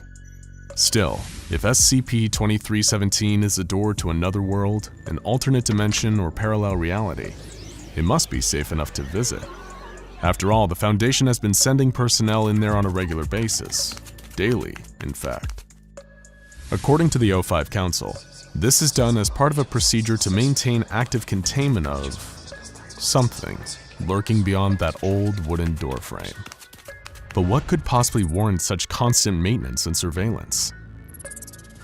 In accordance with the Foundation's guidelines, all staff are required to rotate out of observing SCP-2317 after every 2 months, and spend the following 3rd month in full psychological counseling before they are permitted to return to the containment unit housing the door to another world. It was after one of these month-long periods of evaluation that a Foundation guard was informed that his security clearance has been raised to level 3, and that he'd been selected for the duty of carrying out 220 Calabasas. He knew the name instantly. This was the title given to the daily containment procedure that absolutely had to be carried out. The guard didn't question these orders. After all, he'd been selected precisely because of his loyalty to the Foundation. He did make one request to his commanding officer, however. He wanted to know what had happened to the last guard that had performed the procedure. "Didn't make it out of psychological evaluation," the officer replied. Not letting this affect his dedication, the guard was told to prepare for procedure 220 Calabasas. Along with a fellow member of Foundation security personnel, the guard was instructed to gather everything on a strange list. The first was a pre-selected member of Class D personnel, specifically a convicted murderer. Class D refers to disposable class personnel, expendable individuals recruited by the Foundation for the sole purpose of testing SCPs. Class Ds were usually prison inmates repurposed for SCP testing, and the one chosen for 220 Calabasas was no exception, serving multiple life sentences for murders, or at least that's what the guard had been told. A Foundation personnel member instructed him to refer to the Class Ds solely as the assistant from that point on. Next, the guard collected a live chicken, an obsidian-edged knife, a silver aspergillum and aspersorium, to be filled with 500 cc's of holy water that had been blessed by a priest of the Abrahamic faith, and finally, a 1 kiloton nuclear device, which according to instructions was only to be detonated in the unlikely event of a catastrophic containment failure. In other words, the last resort. After following his instructions to the letter and without question, the guard and his colleague were briefed. The Foundation personnel member informed them that he'd be joining and leading them in the procedure. The staff member also specified that henceforth he'd be referred to as the Celebrant until the completion of 220 Calabasas. The guard was acutely aware of how specific these instructions were, but trusted in the Foundation, knowing that if they wanted this procedure performed a certain way, then it was in everyone's best interest to carry out the orders to the letter. But what the Celebrant then went on to explain raised far more questions about SCP-2317 and the nature of Procedure 220 Calabasas. The Class D joining them wasn't actually a Class D. The assistant, as they were now referred to, was in reality another Foundation staff member, with a Level 4 security clearance specifically tailored to SCP-2317. Every member of staff entering through SCP-2317 and taking an active role in 22 Calabasas needed to be informed that this assistant was not to be harmed or treated as a member of disposable class. Fighting back the nagging question of why the Foundation would employ this subterfuge, the guard, along with his fellow security officer, the Celebrant, and assistant, prepared for their departure through the door to another world at solar noon, when the sun was highest over SCP-2317. Solar noon, chickens, and holy water. This all seemed like an oddly occult combination for the Foundation. As they entered the old wooden door, beyond lay a barren salt plain, stretching out for kilometers in every direction.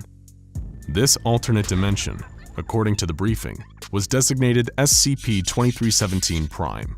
The guard immediately noticed a ring of 7 pillars directly ahead of the group as they entered, each of them bearing intricately detailed engravings unlike anything from any era of ancient history.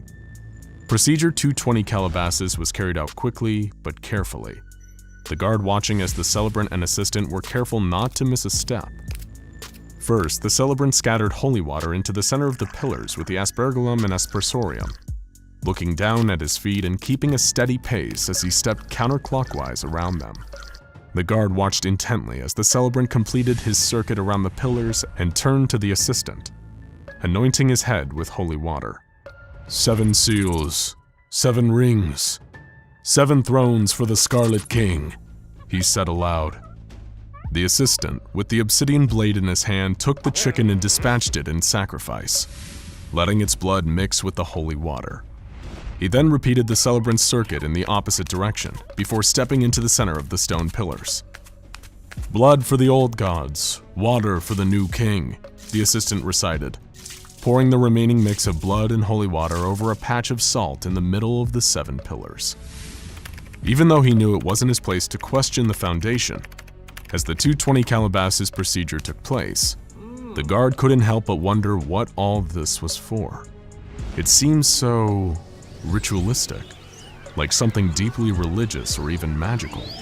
He never bought into all that occult mumbo-jumbo, even while working for the Foundation.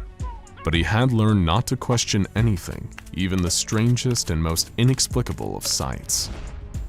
Little did he know that beneath his feet was an ancient and unknowable horror, a beast chained and lying in wait. Contained in a chamber directly underneath the pillars sat an impossibly large creature. Humanoid and obese, its body covered entirely in scales thicker than armor plating. Branch-like horns protruded from its jawless head, pointing up to chains that hung from the 7 pillars above, each one hooked into the entity's back.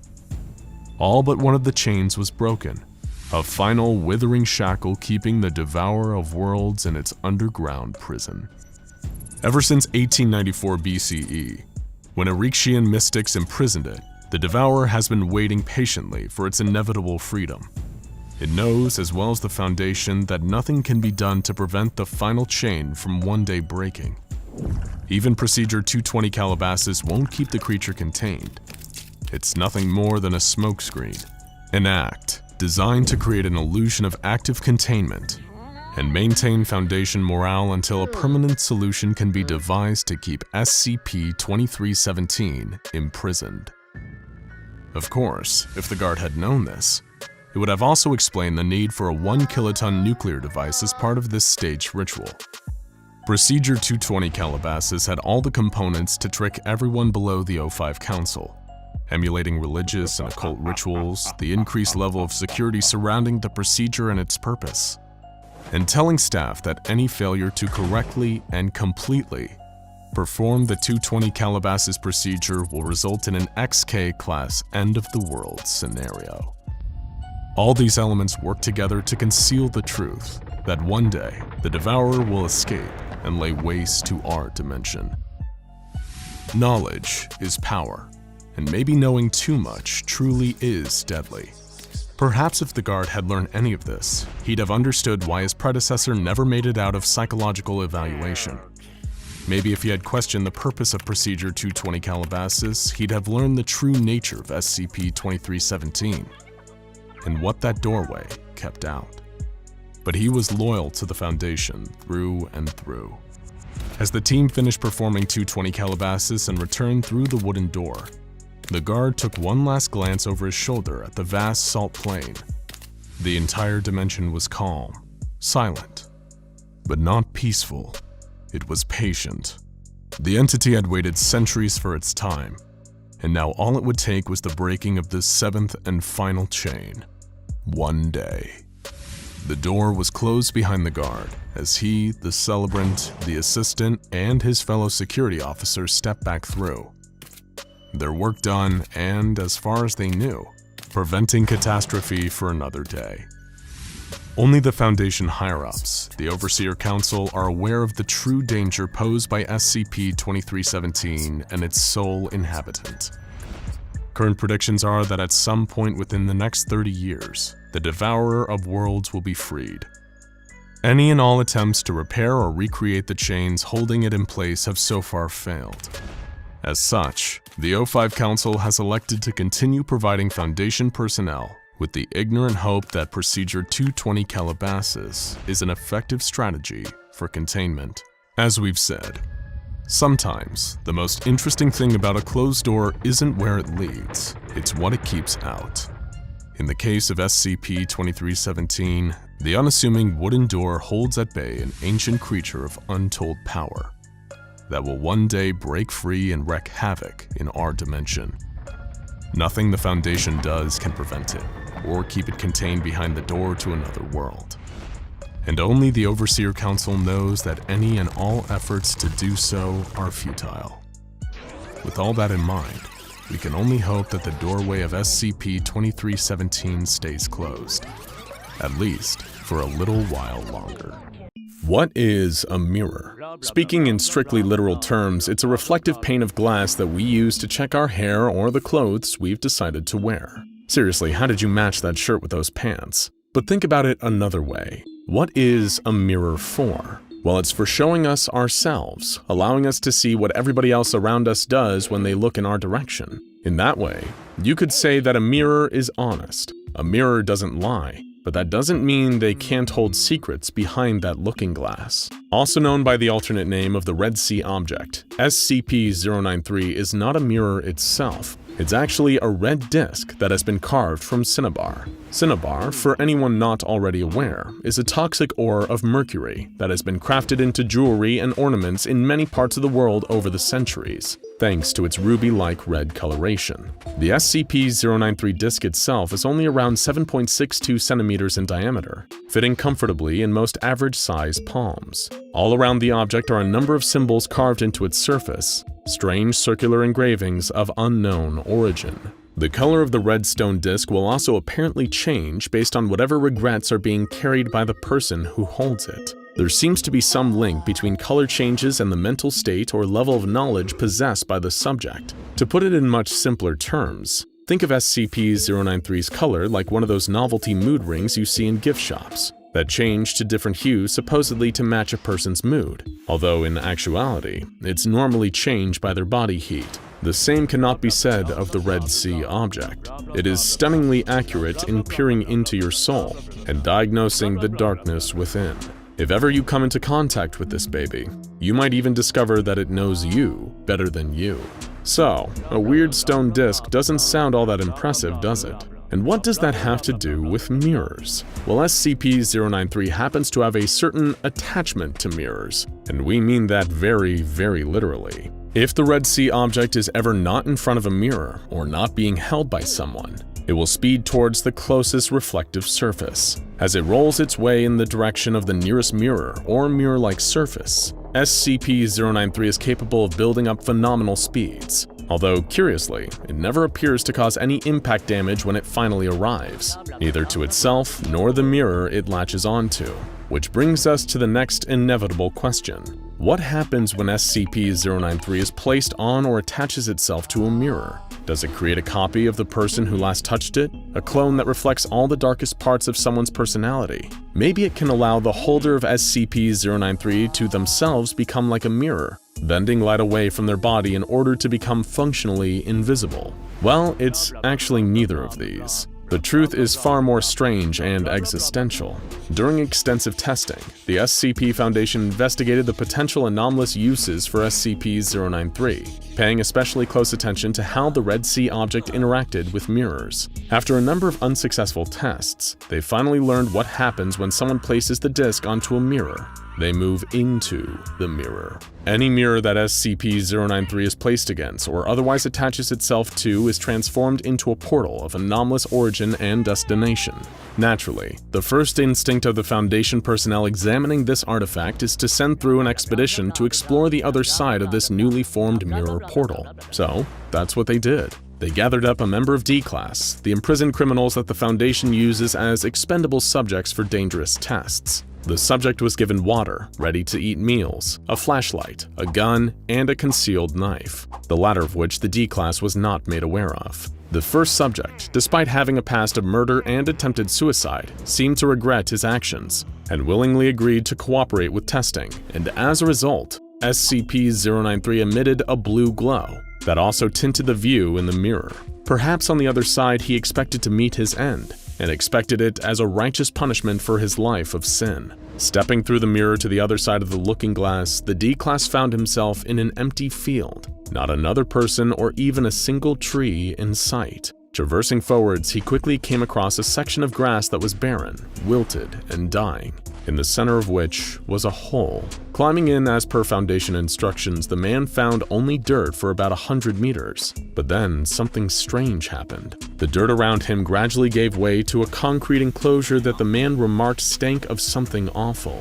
The room was lit by a series of ceiling light fixtures, some of which were already broken. 3 doors were positioned on either side of the enclosure, with an extra door at the far end, blocked by some fallen metal shelving. The existence of a place like this seemed to imply that someone was present beyond the portal, or at least, they had been. This ancient underground bunker, lost to time, seemed to have traces that people had once lived there. In one of the adjacent rooms, the ceiling seemed to be coated in a smelly brown sludge. But it was in here that the D-Class discovered a makeshift cot, wooden crates containing foodstuffs and empty water bottles, and a book lying next to the cot. When he attempted to approach the book, he was assaulted by a screeching noise like grinding metal. The door was beginning to close. As the D-Class dashed out, the body cam he'd been fitted with seemed to pick up a figure, standing at the end of the corridor where the 7th door was. It opened the door from behind just a crack, looked in, and silently shut it once more. Finding only crumpled newspapers and food rations, the Foundation ordered the intrepid D-Class to return to the mirror. Suddenly, something tugged at the lifeline secured around his waist. Something was pulling him up out of the tunnel.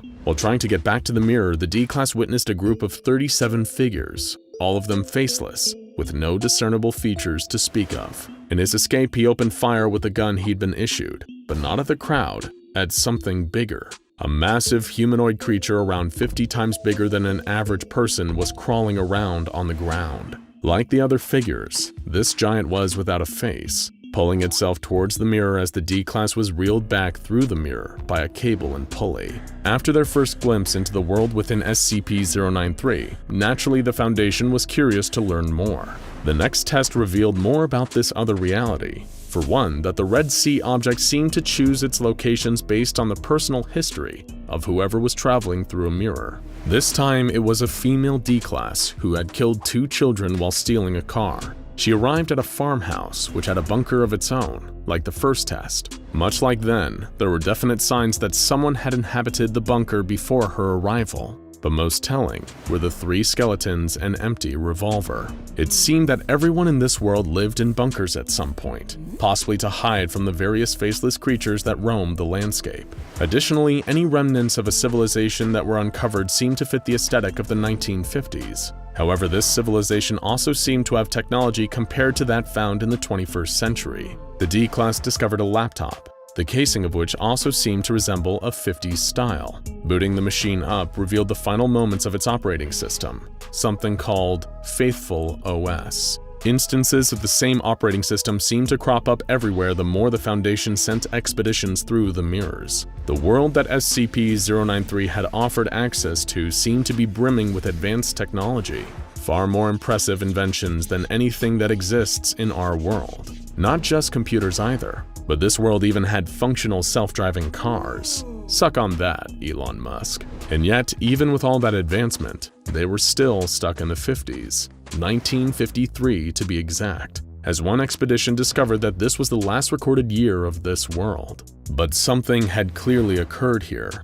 some sort of devastating event that had wiped out almost all of humanity and driven the survivors into underground bunkers where they eventually perished. But what? The sudden arrival of those faceless creatures? Or was it more to do with that strange viscous brown sludge that seemed to be cropping up all over the place? This world seemed to be abundant with religious imagery, even down to the naming of Faithful OS. Symbols of hands clasped together in prayer and other iconography linked to Christianity could be found everywhere, from the outer sides of buildings to the computers and folders found when the Foundation expeditions delved deeper into the cities and offices. In one, they discovered a waiting area assumed to be connected to a doctor's office, which provided more clues as to just what had happened here. Examining the contents of the receptionist's computer in this office revealed that the doctors of this world were deeply ingrained in theology and were responsible for treating their patients for a number of strange symptoms. One entry described a woman, citizen Jennifer Mazurka, who seemingly suffered a lapse of the heart.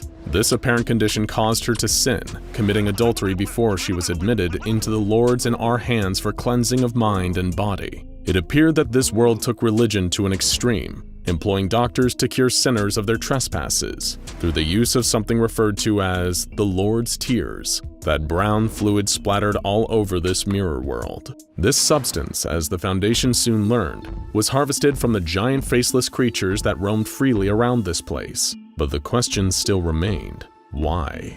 The answers were uncovered in another expedition, this time by a Foundation service technician who was able to make SCP-093 turn a bright red color when he affixed it to a mirror. He was transported to a room with a rotating pillar, with beams of light that shone upon other copies of SCP-093. These various copies of the mirror portal system seemed to be leading to other mysterious worlds. As if looking back behind the curtain, the technician found an adjacent room filled with computer equipment, monitoring these other worlds and categorizing them as either clean, unclean, or lost. So what do we have? Where does all of this leave us besides scratching our heads? Clearly some sort of cataclysmic disaster occurred in one of these mirror worlds. It had once been a place where technology had boomed in the 1950s, but that was also steeped in religious beliefs, to the extent where sinners were treated with a strange substance extracted from those faceless creatures. It seems as if some time ago, a godlike being known only as him arrived in one of these worlds, and this served as the catalyst for such an advancement in technology. However, he had also deemed this world to be unclean and full of sin, mandating a purge of all sinners in order to cleanse the world. As a result, a holy war took place to determine who was worthy of salvation. A deeply religious society formed around the arrival of him, and their primary weapon against the sinners was this brown liquid, his holy tears. And those monsters prowling around, one part of the unclean, their sins given form. Except none of that was true. There was never a war, no fight between holiness and cleanliness. The truth was this being, this eldritch abomination had arrived to conquer. Using the discs like SCP-093, he traveled to that world, fed them lies, and turned the people into his followers, becoming the master of their world and eventually its destroyer. Ultimately, SCP-093 is a warning, a look at what happens when a being like this takes over. The broken, dead world that the Red Sea object transports us to is a legacy of his destruction, a false god preying on humanity and their beliefs like a theological predator. Then, when his work is done, he moves on to find a new world to conquer. We can only hope that his gaze never rests upon ours, or that what the Red Sea object knows of our many sins will be the least of our problems. We've all dreamed of world peace at one time or another. Cynics might say that total uninterrupted peace on a global scale is something that could never be achieved. Wars, crime, unstable political relationships, international tension. As long as human beings have the capacity for these things, they will remain as obstacles standing in the way of world peace. And then there's all the SCPs and dangerous anomalies out there. Just the existence of half of the horrors contained by the SCP Foundation could easily bring about the end of the entire world as we know it, and it's hard to achieve peace when death and destruction could be right around the corner. But what if that wasn't the case? What if there was no end of the world scenario? No evil eldritch god pulling the strings above, and no catastrophe waiting to finally drop? What if the world was just safe? If an existence of perfect peace and harmony still sounds like a pipe dream to you, then perhaps you should join us on a trip into the unknown. A journey into a world where things are so much better than here. Welcome to SCP-6001. Welcome to Avalon. A safer and more peaceful world has always been at least partially the goal of the SCP Foundation, and it is true that without their containment and understanding of anomalous objects, the world would be a far more dangerous place if it wasn't completely destroyed in its entirety. However, there is always more that the Foundation could do with their vast resources to improve the world. There are even SCPs that they have contained whose anomalous abilities could greatly benefit all of mankind, but the organization would hardly ever approve of doing anything like that, right? Well, SCP-6001 is a universe in which that actually happened, or rather something similar happened. Here, the resources of an organization like the Foundation were put to better use, and ultimately created a utopia, a paradise for all, achieving what we referred to at the start of this video, world peace. The entry for SCP-6001 on the SCP Archive opens with an email addressed to us from a member of Foundation personnel called David Caspian. that reads, "Hey, sorry, I know it's late, but I just had to share this with someone, and there is no one in the world I'd rather share it with than you. I just had the most incredible day." Then, as the article continues, there are numerous format changes from the standard SCP Foundation entries that we're familiar with. In particular, the type of terminology is vastly altered from what we'd be familiar with. The term SCP is now Phenom. Special containment procedures have been replaced with modus. Imprimis takes the place of description, and even the name of the organization is different: the Compendium Phenomic Inquiry. This appears to be a version of the SCP Foundation that exists in some kind of parallel universe or alternate timeline to the Foundation that we know. Phenom 6001 itself is a tiny microscopic singularity, uncovered in the Tokyo of this other universe's Japan. This singularity is linked to another version of Tokyo from another universe, which is referred to as A6K. This universe, A6K, is described by the Compendium as being similar to their own reality in almost every superficial and surface-level way.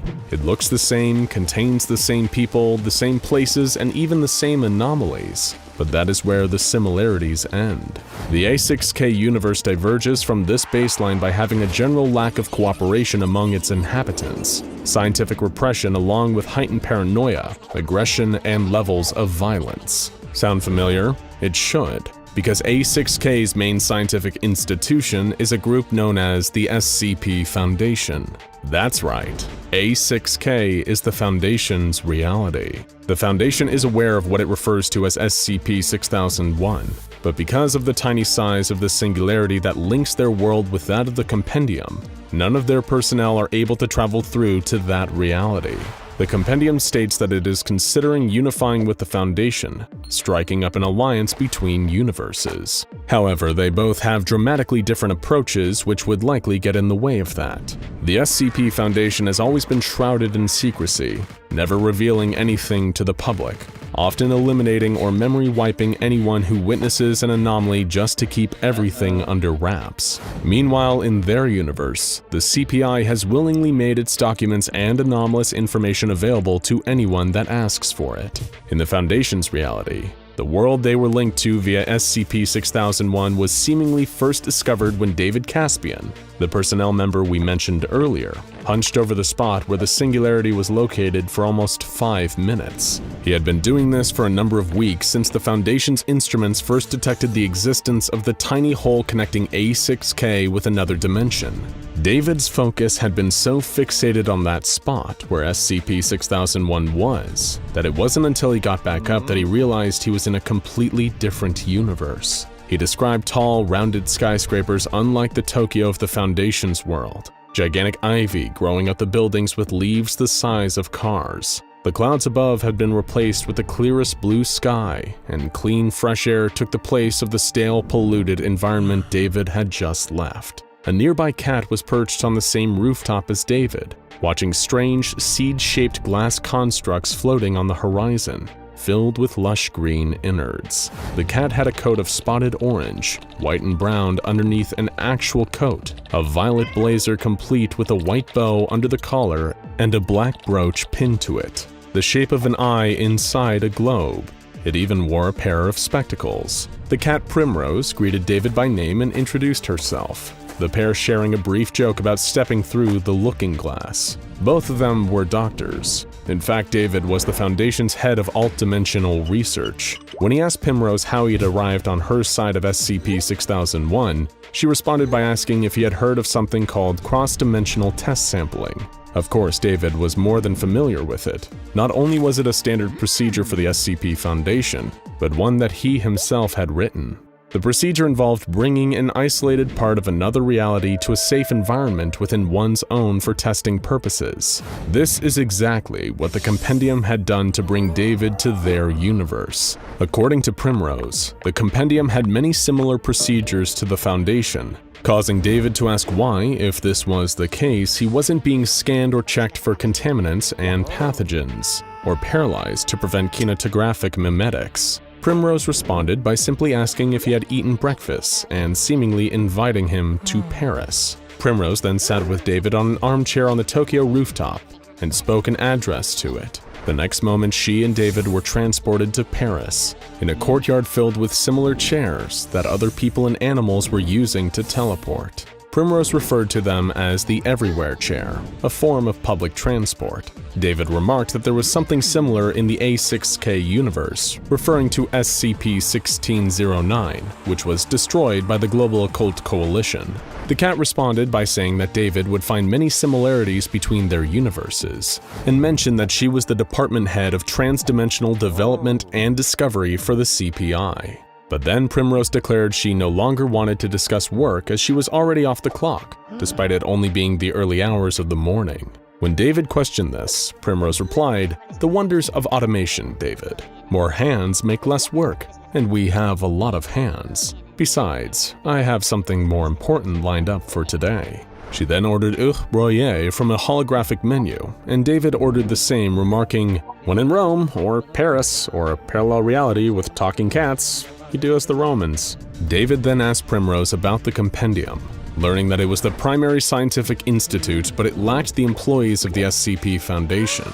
Primrose and her fellow researchers were under no obligation to work for the CPI, but rather were able to choose to work with them out of their own curiosity or interest. The compendium was also responsible for running the governments, economies, and law enforcement of the entire world, with Primrose likening the organization to benevolent dictators. David then expressed surprise that people didn't resist the compendium taking control of the world, to which his feline counterpart replied, "Goodness no. Governments? Certainly. Corporations? Absolutely. The people, though. Imagine a foreign power suddenly swooping in and saying, 'Hey there, so we're in charge now. Here's universal healthcare, living wages, housing, infrastructure, and total liberty from anyone but us. And literally all we ask you is to respect basic human rights. That's it. We provide the rest tax-free.' This also includes ethically replicated barbecue, instant global transport, and adorable talking animals. Also the cure to cancer. Can you really think of anyone so wedded to the existing power structures that they just say no to all that? It is easy to see why people would so willingly accept something so universally beneficial. By the time the compendium had gone public, they already had been working with world governments in the shadows, much like the SCP Foundation. At first, the public response had been rough, but all it took was a few years of human life on Earth improving to help the naysayers change their tune. Partway through their meal, David and Primrose discussed the compendium further. She revealed that something called Pact 15 was currently in the process of being rolled out worldwide. Pact stood for Phenom Application and/or Combination Technology, phenoms being the CPI term for an SCP or anomaly. The initiative had come about after the compendium studied an Australian talking spider, or SCP-1470 as David knew it. The goal of PAX was to find a use for phenoms that would not only be beneficial to the people of their universe, but would also benefit the phenoms themselves. These creatures, objects, or entities were all given the freedom to choose whether or not they complied, and those that did would find their existence to be bliss. David was given a tour of Primrose's world, encountering all manner of familiar SCPs that had been repurposed and allowed to live their best possible lives alongside human beings, living in uninterrupted peace. For example, Dr. Clef seemingly pulled off the impossible by finally curing 682 of its aggression, shortly after finding a whole nest of the creatures. 682's species, dubbed the Immortigons, have since both proliferated and really mellowed out, with the OG 682 stating that it no longer finds humans disgusting. Another nightmarish anomaly from David's universe, SCP-173 the Sculpture, has found a new lease on life in this world too. It lives in a museum, adored by everyone who sees it, and it uses a mere second of being unseen every night to reshape itself into a new beautiful construction. Turns out a lot of its aggression merely came from being confined. As a piece of art, it wanted to be looked at and loved, not locked away and feared. Meanwhile, however, the various groups that formed the Compendium Phenomic Inquiry were casting their votes on what would be done about the residents of Dimension A6K. What would they do about the Foundation? Some among the Compendium saw the people of their neighboring universe as prisoners, needing liberation. Groups known as the Wanderers and the Charity hoped to save Universe A6K to heal a world in need of their help. After all, this universe had a means to cure diseases and famines and ultimately achieve total peace, and wanted to share their gifts with the Foundation's world. However, one by one, opposing votes were cast. Other groups like the Synthetic Assembly looked to how A6K treated machines like slaves, refusing them of their own free agency. Another, known as the Partnership of Three, argued that A6K held no value. Their natural resources deplete at a staggering rate. Their labor force is sickly and untrained. Their cultural dissimilarities are, well, laughable.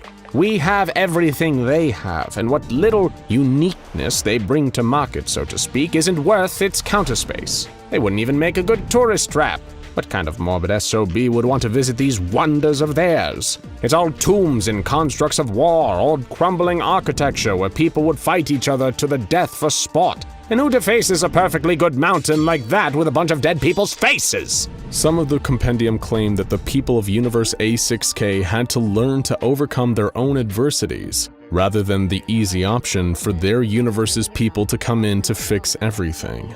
Others simply claimed that A6K was just irredeemable, its people not to be trusted. Finally, the vote was settled. The compendium would deny help to the Foundation and its universe, and would seal SCP-6001 just enough to keep them out. But they would watch over A6K, and the day when the people of that universe were ready to come and ask for the compendium's help, the day they were ready to finally know world peace, they would be welcomed with open arms. Needless to say, that day hasn't arrived yet. We just really hope it does sometime soon. One person, however, did get a happy ending in this story. None other than David himself, who now works blissfully in a bar in alternate Osaka. We'd love to be happy for him, but frankly, we're a little too jealous. Site Director Tilda Moose was staring down the barrel of the gun that would cause the apocalypse, and SCP-6000 was pulling back the hammer. Typically, someone as important as the Site Director of Site-19, the Foundation's largest containment site, would never be put on a mission as risky as accompanying MTF Sigma-3, aka the Bibliographers, right into the heart of an active anomaly. But these were extraordinary circumstances, to say the least. Dr. Moose and the operatives of MTF Sigma-3 Fireteam Chicago entered Brazilian airspace in late December of the year 2030. Below them, an ocean of trees, the Amazon rainforest, known to some as the lung of the world, and the lung had a cancer known as SCP-6000. Director Moose could see it on the horizon, beautiful and terrifying, like a huge shimmering scar on the jungle's canopy. It had been identified a few days earlier via live satellite imaging, opening up like a wound in the world's largest rainforest, and it was growing, swallowing up and affecting entire areas of land by the kilometer. Not wanting to waste any more time, the Foundation immediately sent in a recon team to gather the first intel on this rapidly developing anomaly. Once inside the affected area, known to the Foundation as the Exclusion Zone, they discovered unprecedented phenomena. The flora and fauna of the rainforest had been altered drastically in the affected areas. Trees appeared to be somehow naturally carved into living bookshelves, their leaves tattooed with words. Huge alien birds soared above the forest with their paper-like wings, also covered in text. Spotted jaguars with 6 or even 8 limbs, like a freakish crossbreeding of animal and insect, lopped through the papery thickets in hunt of word-covered prey. Every living creature in the forest had been transformed by SCP-6000, and it was about to get a whole lot worse. If SCP-6000's exclusion zone continued to expand, not only would the anomalous effects prolong, but they'd increase in their intensity, mutating everything SCP-6000 touched, reaching further and further across the landscape. The Foundation needed to gather all the intel they possibly could on this emerging anomaly before it was too late. But time was beginning to run out. Just as they began to gain traction, the Foundation suddenly lost contact with the initial reconnaissance team. They seemed to have fallen off the map, vanished. This triggered the immediate deployment of subsequent expeditions into the SCP-6000 exclusion zone. When the Bibliographers' first strike team arrived on the scene of the exclusion zone's bizarre alien world in search of the missing reconnaissance team, they found the most strange and damning discovery yet. A creature who would soon come to be known as SCP-6000-A. Much like the exclusion zone itself, she was both terrifying and beautiful. half maiden, half monster, a sleeping woman with skin covered in scales, her legs replaced by the huge coiling tail of a python. She was reminiscent of the mythical Nagas or Gorgons, and thankfully for all the MTF members in attendance, she was already in a sort of unconscious state when they happened upon her. Perhaps even more bizarre than the creature herself was the question of what on earth had been going on around her. She was found at the base of a mutated tree, already halfway transformed into a bookcase. There were several large stones placed in a circle around her, each one covered in thaumaturgic symbols written in what was presumably human blood, as though some strange ritual had recently been performed. But the most notable detail of all was the fact that she was surrounded by 12 corpses. Though they remain unidentified to this day, there is one thing about the corpses that was clear. They were all wearing dark robes. It didn't take the Foundation's brightest minds to calculate the connection. Figures in robes performing strange rituals, anomalous creatures everywhere, the sudden appearance of a multitude of anomalous books, and a decidedly serpentine entity. This had to be somehow related to the Serpent's Hand, an infamous group of interest that takes a hard stance on defying the Foundation's secrecy and revealing the truth about anomalies to the world. While still comatose, SCP-6000-A was secured and taken back to be contained in Facility 57, while Sigma-3 Fireteam Chicago suited up and prepared for their first trip into the exclusion zone. Among them, of course, was Site-19 Director Tilda Moose. So let's answer the big question on everyone's mind right now. Why send someone as important as a site director into a potentially hazardous environment where an entire reconnaissance team had already gone missing and the Serpent's Hand were believed to still be operating? Because nobody at the Foundation understands the Serpent's Hand quite like Director Moose. After all, in another life before joining the SCP Foundation, she worked with them. To the Foundation, cooperative ex-GOI members are worth their weight in gold, and in a situation like this, nobody could possibly be more valuable than Director Moose. She knew the way, and we mean that literally. All signs pointed to SCP-6000 being the largest and most unstable Class W gateway that the Foundation has ever discovered. But you might be more familiar with the concept of Class W gateways when they're referred to simply as the Ways. The entrances into and out of the Wanderer's Library. The legendary extra-dimensional location that exists as a nexus between various realities that has become a kind of unofficial headquarters for the Serpent's Hand. Director Moose had used the Ways before to enter and gain access to the Wanderer's Library back when she was one of the Hands, but even she admitted that she'd never seen anything quite like SCP-6000. When they touched down and Director Moose first saw the environment around them, the shelves, the books, the pages, the text, she felt a powerful sense of déjà vu. It was just like the library, but something was wrong. The way here was not a standard dimensional doorway. It was more like a kind of open wound, and the Wanderer's Library was spilling out of it and into our world. Given the raw cosmic power of the library, it was bound to twist our world into its own image, not the other way around. There was only one thing to do from here. With Director Moose leading at the head, they would use this vast new way to travel into the heart of the Wanderer's Library itself and search for answers. After all, the library is said to contain all knowledge across the multiverse, so presumably it would grant them the solution they needed to the SCP-6000 dilemma they were faced with. But getting answers from the library, especially if you work for the SCP Foundation, is easier said than done. As Fireteam Chicago made their way further into SCP-6000, they reached an area that Director Moose could at least recognize as the true Wanderer's Library. The dirt gave way to wood paneling beneath their feet. The air shimmered like an oil slick. Mutated trees gave way to giant empty bookcases, like they were witnessing the birth of a new expansion. As soon as they arrived and began venturing through the labyrinthian corridors of the Wanderer's Library, the library's inhabitants took notice. Surprised that the library has some permanent residents? Don't be. After all, you can hardly have a library without librarians. As only people with experience like Director Moose know, the Wanderer's Library has an enormous contingent of creatures known as librarians and archivists permanently wandering their halls, arranging the books and protecting the location from threats. Threats like Fireteam Chicago. The team had their weapons at the ready when they first saw the creatures appearing all around them. Director Moose noticed a giant red millipede skittering around the hall past them, an archivist. It didn't appear actively threatening, but its presence already was a bad sign.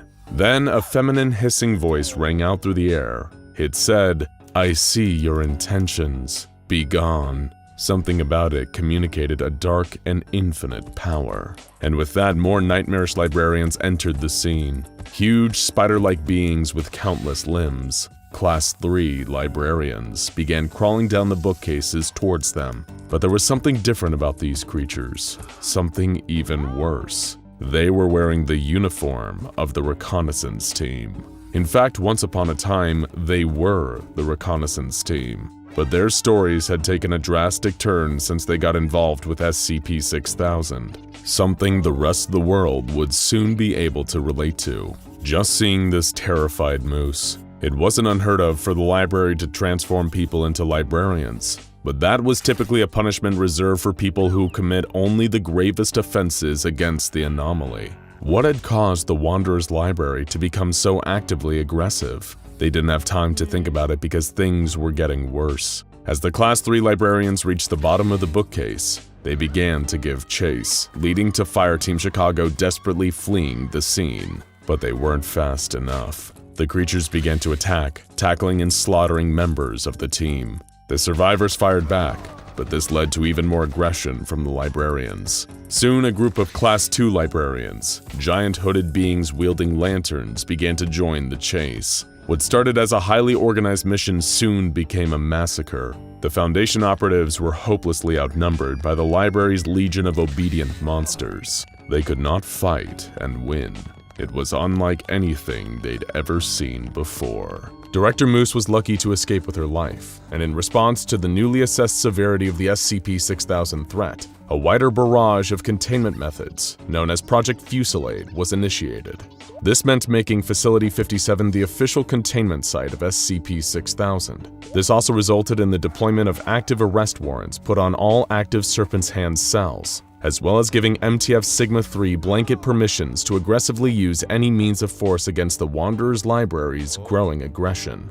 But trouble was already brewing back at Facility 57. SCP-6000-A had awakened, an attempt to attack the Foundation personnel around it. When it, or rather, she, was safely recontained, Director Moose volunteered to interview her firsthand. She hoped that the creature might at least have some information about what was going on with SCP-6000. When the interrogation began, 6000-A referred to Director Moose as a jailer, the Serpent's Hand expression for members of the SCP Foundation. From this, Moose could easily recognize that 6000-A had once been a member of the Hand, a human too, but she'd been changed into her current form by a far more powerful being, the Serpent, the great entity that rules the Wanderer's Library and the very namesake of the Serpent's Hand. A being as old as the universe, the queen of all knowledge, and a kind of god in her own right. In a sense, Director Moose had a standing grudge with the Serpent.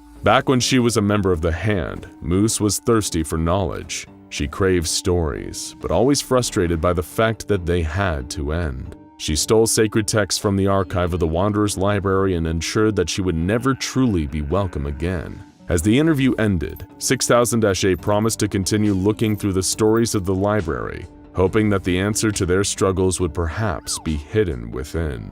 Meanwhile, as SCP-6000 continued its aggressive expansion through the Amazon, mutating and consuming more land, the efforts of Project Fusillade subsequently escalated as well. In one of the largest coordinated efforts in Foundation history, Operation Black Star, mobile task forces on every continent conducted a simultaneous raid on every single known Serpent's Hand hotspot worldwide, and they found nothing. Every single base was empty.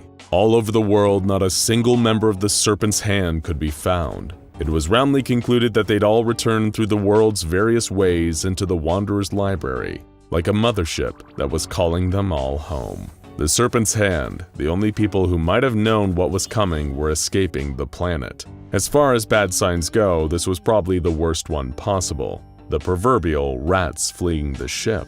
And if the library wanted its servants to leave the Earth, it stood to reason that the Serpent had something horrible planned for everyone and everything left on it. Not long after this, Director Moose decided to deliver a grim statement to the O5 Council about SCP-6000, informing them of the gravity of this new situation.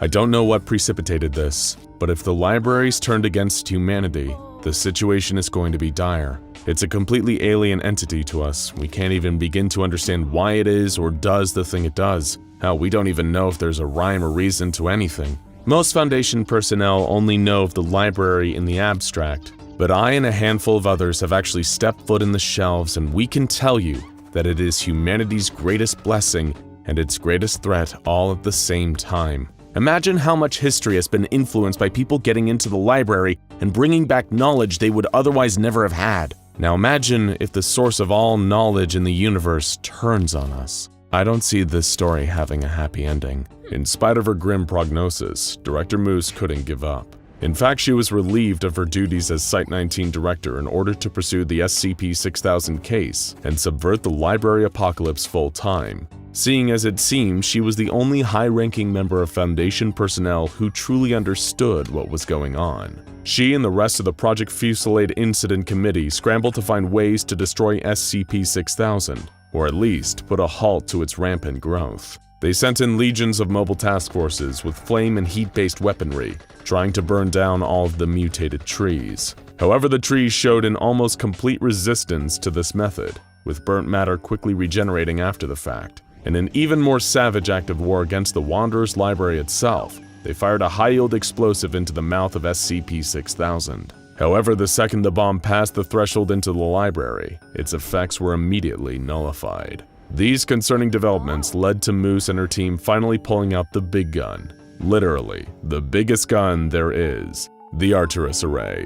A giant satellite-mounted laser cannon, only called in for the most dire situations due to its huge potential for collateral damage. However, when they fired the array's beam down onto SCP-6000 at full power, it remained utterly unaffected. These were just 3 of the 34 different failed attempts by Project Fusillade to put an end to the library's rampage before it could keep expanding, and eventually destroy the Earth. In a fit of desperation, Moose returned once again to SCP-6000-A, hoping she would have more answers. They needed a miracle to stop this thing from becoming an XK-class scenario. At first, the imprisoned snake woman was cryptic. Instead of giving Moose useful information, she told her the true origin of the Serpent's hand. They were once a cult devoted to the Serpent herself, warriors on behalf of knowledge incarnate. The modern Serpent's hand, which claims to be comparatively secular, is little more than a shadow of what it used to be, but they still perform the same basic task,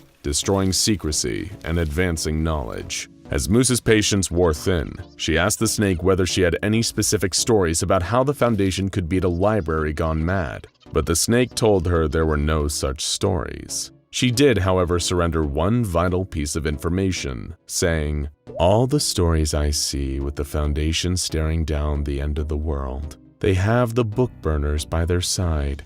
I suppose there's something to say there. Rivals allying themselves against a threat greater than either could imagine. Smoking ash, a fusillade of fire against a wall of trees." There it was, Fusillade, the namesake of Moose's project against SCP-6000, which the snake would have no way of knowing about. This was it. This was the one narrative thread that could lead them to their salvation. But there was one other deal that caught Moose's well-trained eye as well. The book burners. Better known to the SCP Foundation and to you as the Global Occult Coalition, one of the Foundation's most bitter rivals in the field of combating the strange. But this time, would it be worth putting aside their differences to face the greatest threat in their shared history? Could the Foundation and the GOC together be the fusillade that holds back the library's terrifying advance once and for all? The O5 Council held a vote on whether the Foundation should get the GOC involved. After much deliberation, the motion was approved by a narrow 3-vote margin. An emergency envoy from the Foundation was immediately sent to GOC headquarters in Germany to invite them to become a part of Project Fusillade and stop SCP-6000 expansion before it was too late. After comprehending the full scope of the situation and finally coming to understand just how incredibly dangerous SCP-6000 was, the leaders of the GOC approved this historic high-level partnership. GOC Physics, Psyche, and Ptolemy Division personnel were transported to Facility 57 for briefing on the developing situation. If they were lucky, they weren't too late to stop this XK-class end-of-the-world scenario from unfolding into completion. Interestingly, the GOC, prior to the SCP-6000 incident, had actually conducted more successful raids into the Wanderer's library than even the Foundation had. So it was natural that, soon after they became officially involved, the O5 Council and GOC Command authorized another mission into the library, with GOC Strike Team 9842 Probable Cause codenamed Harbor, in order to discover more about the situation from within. Director Moose and one of her closest associates, Agent Adam Macmillan, another former Serpent's Hand turned Foundation agent, would instruct the team via live video and audio link. Supplied with state-of-the-art GOC and Foundation equipment, the Harbor team entered the exclusion zone. They couldn't help but remark on the extraordinary sights before them. A shimmering technicolor fantasy, filled with trees halfway transformed into bookcases. But strangely, all of the books within them were utterly blank. Following the instructions delivered by Moose and Macmillan, the Harbor team advanced further, until they found an area where the forest properly converged into the library itself. Much like Fire Team Chicago had been, the Harbor Strike Team was baffled to find that this new, expanding wing of the library didn't seem to have any books inside its endless bookcases. The team remained discreet, as roving librarians patrolled the halls and skittered about high above them. Security in the Wanderer's library had grown exponentially. Eventually, Harbor found the first book of the new wing, a slim volume entitled simply, In Progress, much like SCP-6000's takeover of the world outside. But before they could relay the knowledge within the book back to Moose and Macmillan, the voice of the Serpent herself once again sounded. She asked the two members of the Harbor Strike Team why they were there, and when they claimed to simply be following orders from their commanders, the all-powerful knowledge deity accused them of lying. The Strike Team members trembled in fear. Moments later, the two operatives were claimed by the library, much like the SCP Foundation recon team before them. The signal link between Harbor and Command was severed. They were gone. The Foundation and the GOC's first joint venture against SCP-6000 had been useless, but that wasn't the worst part. The library's unprecedented counterattack was about to ruin everything that the two groups had been trying to achieve over their entire existence. SCP-6000 began putting out radio signals, but it wasn't just 6000 itself. Every single abandoned Serpent's Hand cell all over the globe suddenly began transmitting and boosting the signal as well. It was too big and too coordinated for even the combined efforts of the Foundation and the Coalition to get a handle on. The signal was the voice of the Serpent herself, hissing, "The garden is the Serpent's place." And a lot of people heard it. Governments, organizations, and individuals all over the world picked up the signal and its ultimate source, the Amazon rainforest. As millions of people began to turn their attention to the Amazon, their eyes were drawn to one thing: SCP-6000 and its enormous shimmering oil slick expanding out over the canopy. Too big now for the Foundation and the GOC to keep under wraps anymore. The internet blew up with millions of posts and messages across every platform imaginable. Even the Foundation's web crawler was utterly overwhelmed. One forum poster said, "You guys see the pictures coming out of Brazil? MSN's probably gonna get a hold of it by tomorrow and suppress the story, but it's insane. I have no clue what the hell is going on in the Amazon, but the pictures make it look like some sort of oil slick. It's kinda beautiful." Another commented, "Yep, turns out I'm not nuts. My friends have been hearing it on their car radios and hams too. A woman's voice, sorta nasally, repeating numbers, coordinates I think, and the words, 'The garden is the Serpent's place.' Sounds biblical, maybe a passphrase of some sort?" Now here's the kicker. If you look on Google Earth or anything for the coordinates, everything's fine, it doesn't show anything out of the ordinary. But if you use a backdoor to get into the wildlife observation cameras scattered around, the cameras went offline immediately after, but I managed to save this image. Starting to think I should go down there. This could be big. But random people on the internet were just the tip of the iceberg. It didn't take long for all the classified information about SCP-6000 to fall into the hands of a number of mainstream media outlets. The Wall Street Journal ran it with the headline, "The Amazon Anomaly." Not long after, The Guardian released Brazil Under Lockdown, as the efforts of the Foundation and the GOC to keep a lid on things started to look more like a military coup than a routine quarantine effort. The horrors started to snowball. News about the strange activity in the Amazon led to a massive influx of tourists and amateur investigators attempting to gain access. While the Foundation and the GOC did what they could to hold people off and provide amnestics to those who were actually exposed, it wasn't enough. The cat was out of the bag, and now any attempts to cover up what had already been released felt like just another element of the conspiracy. Knowledge was spreading fast, and in trying to cover it up, both the Foundation and the GOC risked exposing even their own existences to the public in the process. The Serpent's plan had been working perfectly, it seemed. But this was more than a mere compromise of informational security. The increased global knowledge of SCP-6000 seemed to massively increase its expansion, as though it fed on people's knowledge of it. The exclusion zone grew by a terrifying 6 kilometers, and the mutations within its boundaries only seemed to intensify.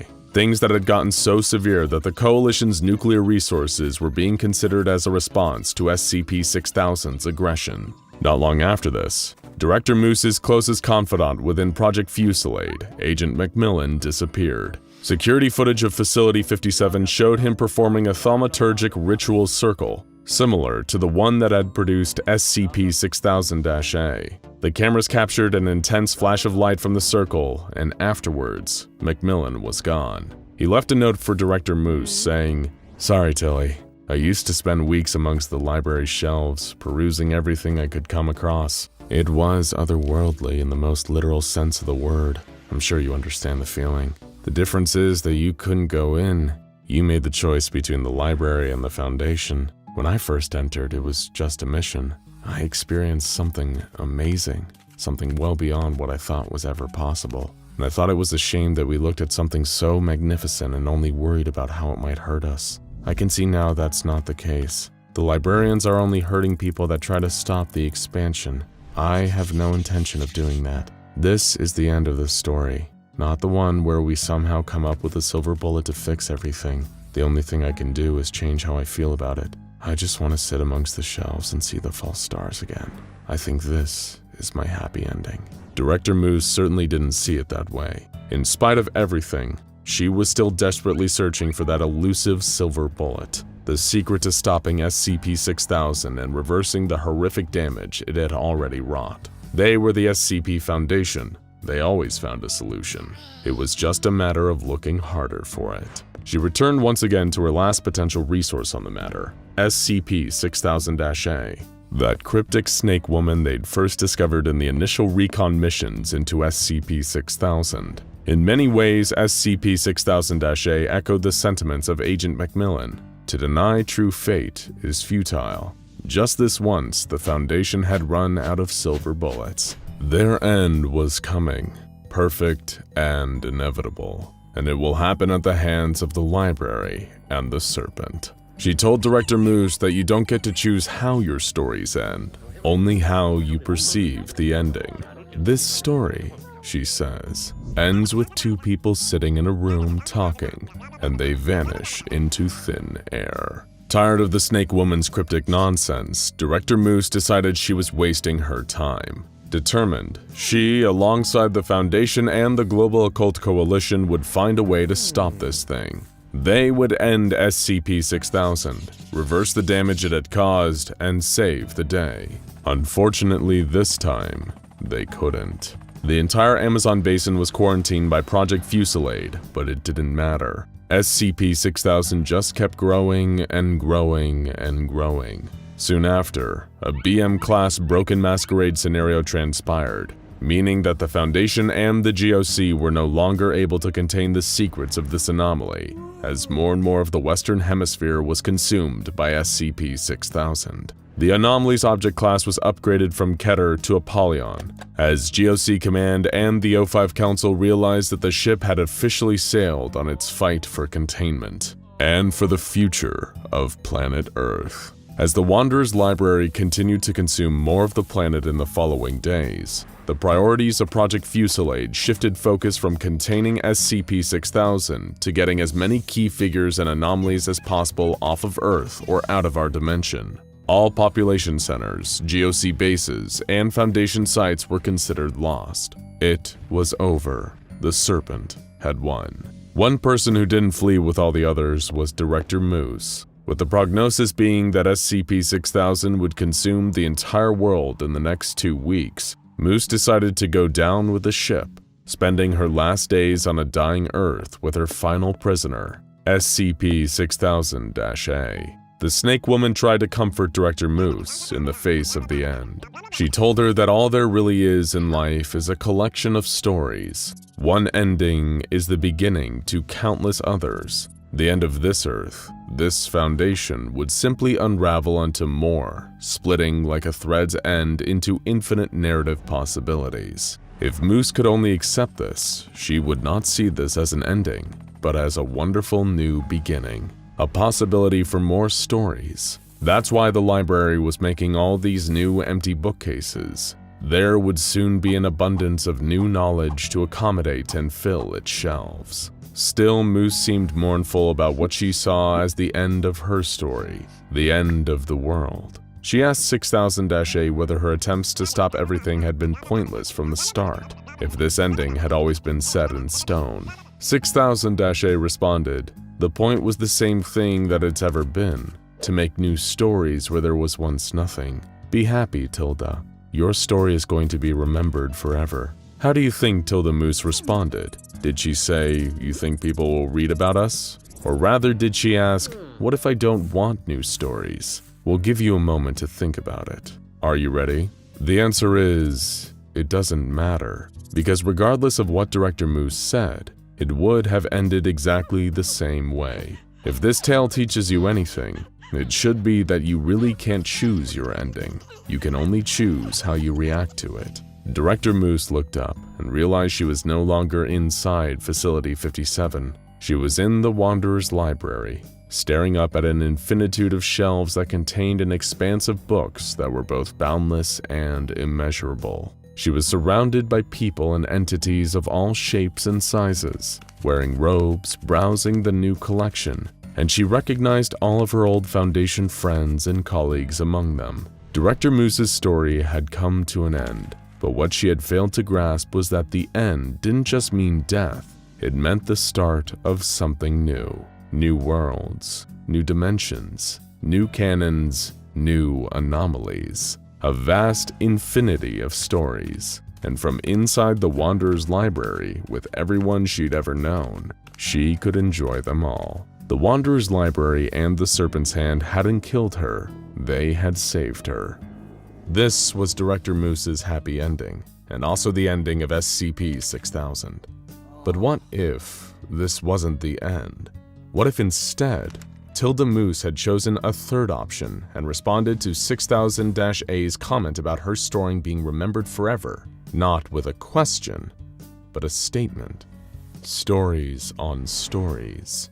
Perhaps if she had answered this way, then she would have been swept away from the world that was dying around them to somewhere new. And not just one world, but many, where she could have the chance to see a utopian version of Earth, where anomalies were a part of everyday life, their powers a part of the fabric of society, where disease and suffering had become a thing of the past. She may then have seen alternate versions of her own story, where she remained a member of the Serpent's Hand until the very end, or even another where she was a member of the O5 Council. These were all stories running parallel to hers and ours, real yet untouchable. All she could do was watch these realities, knowing that she'd be unable to help or interact with the people she saw, just as SCP-6000-A had only been able to observe ours. But in the end, that was okay, because there was always another story to move on to. Someone else's story to become invested in, something else incredible to see. Because just like in the Wanderer's library, the end of one story only means the start of so many others. Now go check out SCP-5000-Y, the full story compilation, And SCP-XK class End of the World Scenarios Explained for more SCP Foundation tales about the end of the world as we know it. If you can really call it an end, that is.